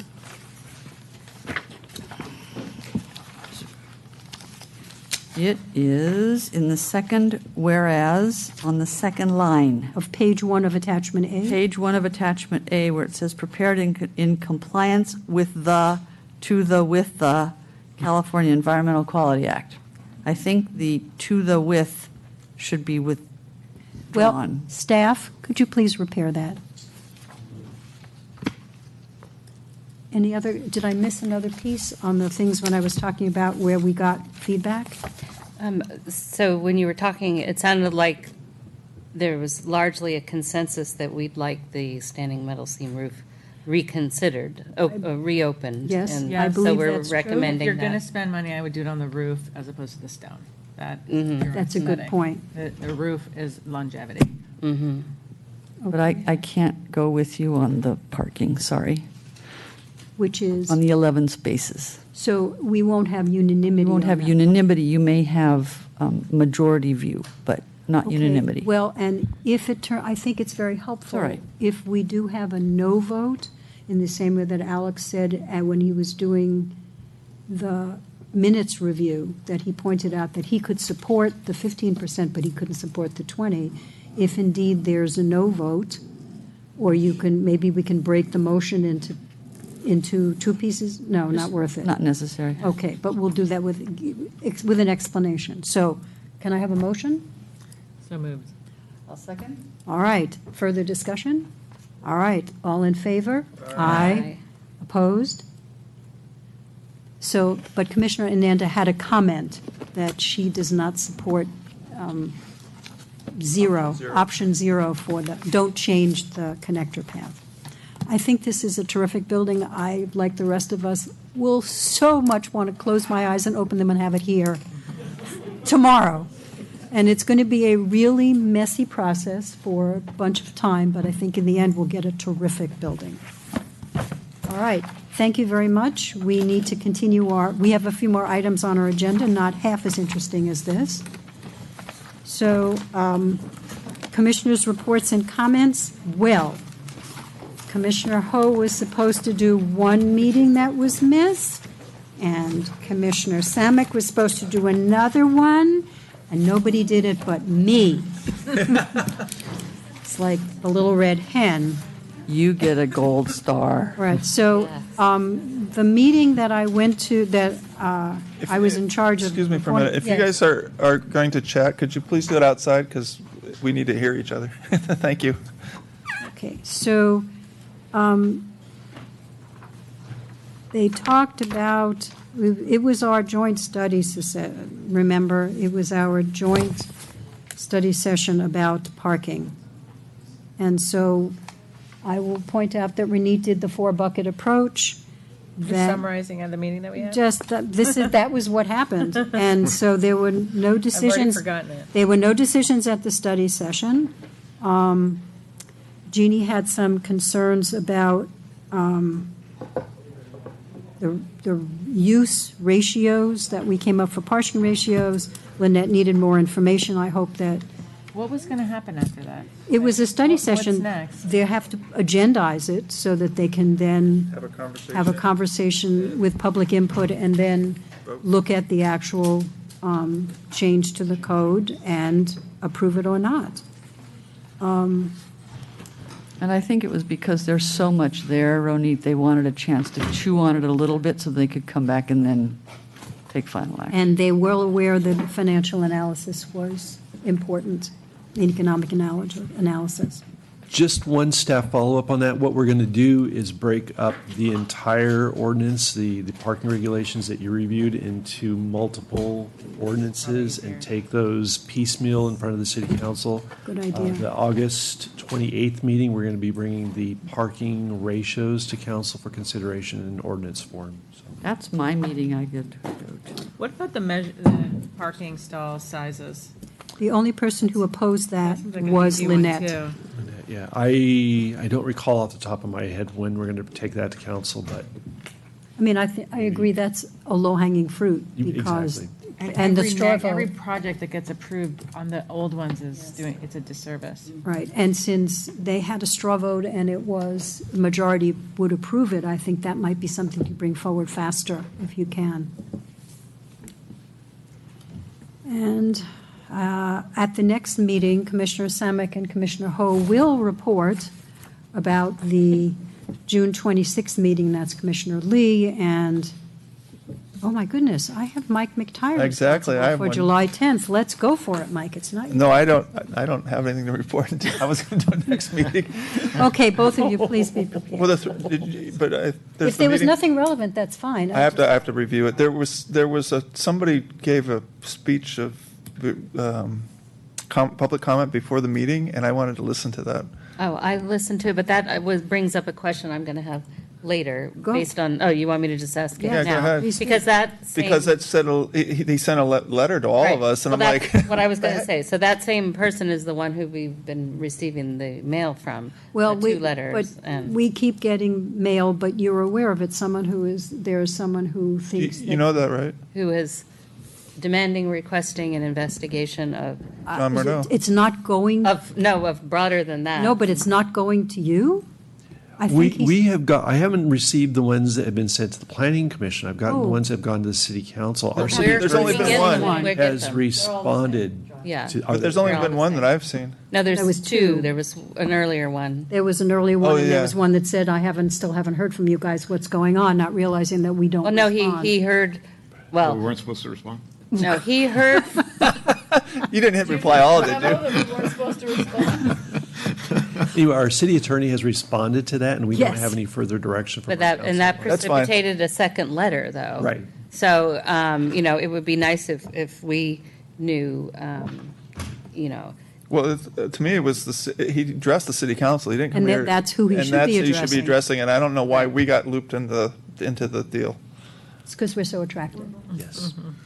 well, because he claims we were misled, and that's why we made the recommendations we did, if you read. the So letter. anyway, that's why I wanted to listen to it, so I could report back to everybody. Okay, so we'll get that to next. And did you have something, because I was going to ask about potential future agenda items.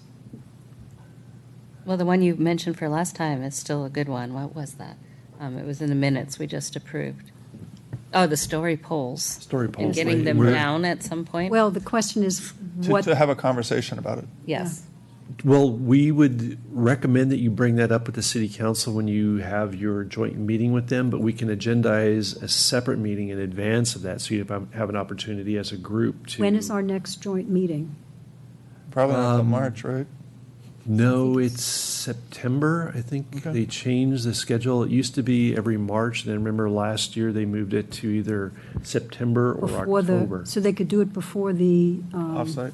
Yes, before they did their. So it'd be really helpful maybe to have an update on where we are on agendas, because do we know what's going on the 16th? In 2 weeks, are we going to have a meeting? Yes, Or is there it was going a- to be a there was study a session? pullback. You on that. are, on the 16th, my recollection right now is that you have a couple of study sessions for some of the larger projects on El Camino Real. I thought that's where it pulled. I saw Yvonne had sent No, That was something. one No, that was there's- agendized was pulled, but the study session wasn't Study pulled. sessions are not. Right. Okay. But I thought only there was one study session. One So if there's a study second session for study the session, I don't know El about Camino. that. I don't know. Yeah, I'll have double check with Zach on that, but. And my question is, do you have enough people? Because I can come, but I have to rearrange my schedule. But I think they pushed it back to 7, now that we're not So having a 7's great. regular I mean, meeting. it was we what, did push 5:30? it. Oh, wait, so Pushed we're it not back. having the regular meeting? It's just We're not having study the, yeah. Yeah, there's nothing. That's How why did that? I there's this never saw it. confusion. It would really Okay, help to so- know what's We going will on. get For that to the, you. for the date of the 16th we're talking about? Uh-huh. Right. So we have no agenda items, but we have 2 study session items, but we can do them at 7 o'clock instead of at 5:30 because our regular meeting doesn't have You don't have items. any public hearings at the regular meeting at 7 o'clock, so the regular meeting we're planning on canceling. But because there's difficulty for some of you to get here at a 5:30 study session, we decided to have the study sessions at 7 o'clock. Okay. So it'd be like a regular meeting then. So, but could we have the regular meeting and so that we can report back on all the things from city council? It hasn't, would have have to be published, no? We mean- could, yeah. I mean, it's. Why not, right? Yeah, we can have a. Do we have Well, to we pick we the could have a time? very short Meeting. meeting and follow it by a study session as I don't opposed to know the if reverse. Yvonne's got time to get it into the, Oh, that's right. into the Anyway. town crier. I'll let you think about that, John. So there's And if not, we'll one, get it on the 28th. What Yeah, can I or- say? so there's one study No. session with 2 items? Is that what No. you're saying? Or 2 study sessions? Two There'd be projects? Would be one agenda with 2 items that would be in the range of a study session. Are they related items? Is that? No, they're Two not. separate projects. 2 separate And- projects. Okay. I had a question about this meeting, because normally we would give the developer 10 minutes to talk about what the project's going to be, and It was longer. it was a lot longer. And I didn't want to say anything at the time, but I don't know whether it's because it's a city project, and so therefore they get certain aspects, but I hate to have a developer come in. Well, I had to say that I didn't, until I said I have no request to speak, the reason I didn't stop them is I had no public That's fine. request to speak. Yeah. And so I was well aware they were going over 10 minutes, but. But there that's was- the Brown Act and a whole bunch of, we can't treat people differently than other people. And so I just want to, Good point to bring up. I think it was considered part of the staff presentation because it is a city project that we're bringing forward, so. But like normally there would be a checklist that goes with a project at this stage, and we didn't get that either. yeah. So, You mean for like a Quickly, complete yeah. application? It's not like. No, every it's a project. A checklist. zoning code checklist. it's not just a zoning code checklist, it's a very comprehensive checklist of conformance with design guidelines and that all was kinds in- of It wasn't the checklist per se, but that was in the But that's report. it, that's the findings. That's the point. This is a whole different, So checklist just is a whole FYI, different yeah. thing. I mean, I Understood. So for future projects that we looked at, or that this commission looks at, for the city, it should be just like any other project. And if you guys, I know Zach said, well, we're going to let the We architect should talk ask our about that. city council if that's in fact what we were required to do. Yeah. I don't know whether. The lawyer, Zach was- really. Well, the- what the Zach said lawyer, is, yeah. I'm going to let them speak because they're going to make the presentation, which is what Right, John said. that was It Right. part of the staff. In lieu of staff. Right, I don't think it's the same. Anyway, I just want to make, Yeah, Good point. understood. Yeah, that's, that way we're on record for saying something. so, But I don't want to Somebody leave can the come back. story polls alone here for a minute Yeah. because they're going to be up a long time. So they we know already that have been. we unanimously suggested to city council that doing story polls for big buildings was not a good idea, and they said, no, we want them. So then we now we have them, and the question is, I would like an agenda item to discuss limits to how long they have to stay up. Especially Because- when there's a project that is making multiple loops back.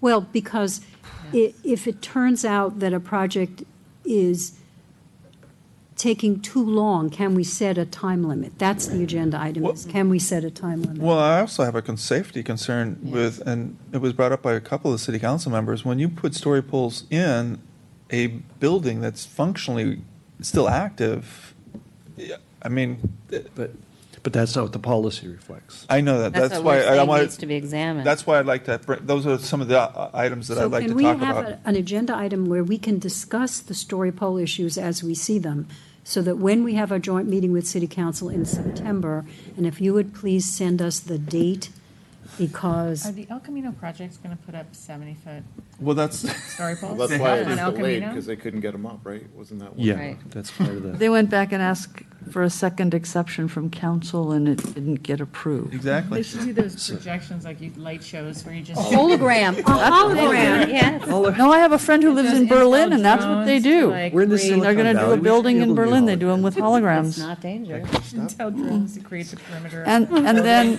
One night, everyone goes and watches. Okay, and then getting punchy. the other thing is, and I don't know how how we properly agendize this, but I would really like to ask staff specifically to look at the pathway connectors to the Civic Center project, and either come back to us with, and maybe to Complete Streets, with a map that shows how those connectors work and what'll happen during construction. And On I this think project. we owe council that thinking process. I'm gonna throw out a really crazy idea since I'm 50. What if you got those Google Glass, you just put your like phone up and you see the building? Like, Hey. people have such a hard time imagining what a building's actually gonna look like. They need to physically see something. We actually recommended that on Downtown Buildings Committee, is that there be a kiosk with 3D I was just thinking that, you could have it where you could do that. Easily. Yep. I can put VR. I can put furniture in a room. People thought we were nuts, and we said, no, within the next 5 years, it'll be here. So John, as far as the connectors, So wait, what's John your is, thought is? Just talking about items, future items to Normally bring this back is to that the person who said it's already agenda. On 9 an o'clock, agenda. just jinxed it. So the thought is that if we Story could poles is discuss one. story poles, if we could look at the Connectors. connectors relative to the adjacent buildings for this project. Is that what you're Yeah, saying, at the basically? perimeter. At the perimeter, so that, Well, I was During going, construction? we're the- specifically during talking and about after. this, the baseball field and the the history history house. museum, those two elements. I don't know if there are others, and I don't know if the fire freeway is going to impact any of those either. Well, the bus But- barn and the soccer field are the other two things that would be Mm-hmm. impacted. yeah, so that might be something, I think we're applying our, whatever element of our responsibilities are to raise issues that we become aware of yes. and not wait to be reactive, right? And I think it's important that the applicant gets this, so that when they go, they are prepared. Yeah. Okay? Okay, so we got those two items. Do you have anything, John, that's coming that you're aware of that we need to deal with as future agenda items? Nothing right now. The one favor we wanted to ask the commissioners is if you could make sure to leave your binders or your packets behind at the dais so that Yvonne can collect all of those. You know, what make happened sure- is, twice, the meeting was canceled. I had already picked mine up. I had- And so that was, it was. Yeah, but I Just, dropped just it a off. reminder, we just want to make. Yeah, I mean, sure that's, that- that's where the Yeah. failing is, John, is what happens if a meeting's canceled? You drop it off. And we've already got our packet. Exactly. Bring it back to the fire, We have to bring go back back to to, the we bring police it back to the station. fire We can take station? it- Should we drop it off with Bring it Yvonne? back to What the do you police want? department. You could drop it off at Yvonne or the police Or department. the I gave it department to after John. hours. Just During our as good. study All right. session. The easiest Yeah. thing to do is Meeting is adjourned. Okay. We'll lose. God, before it gets any worse.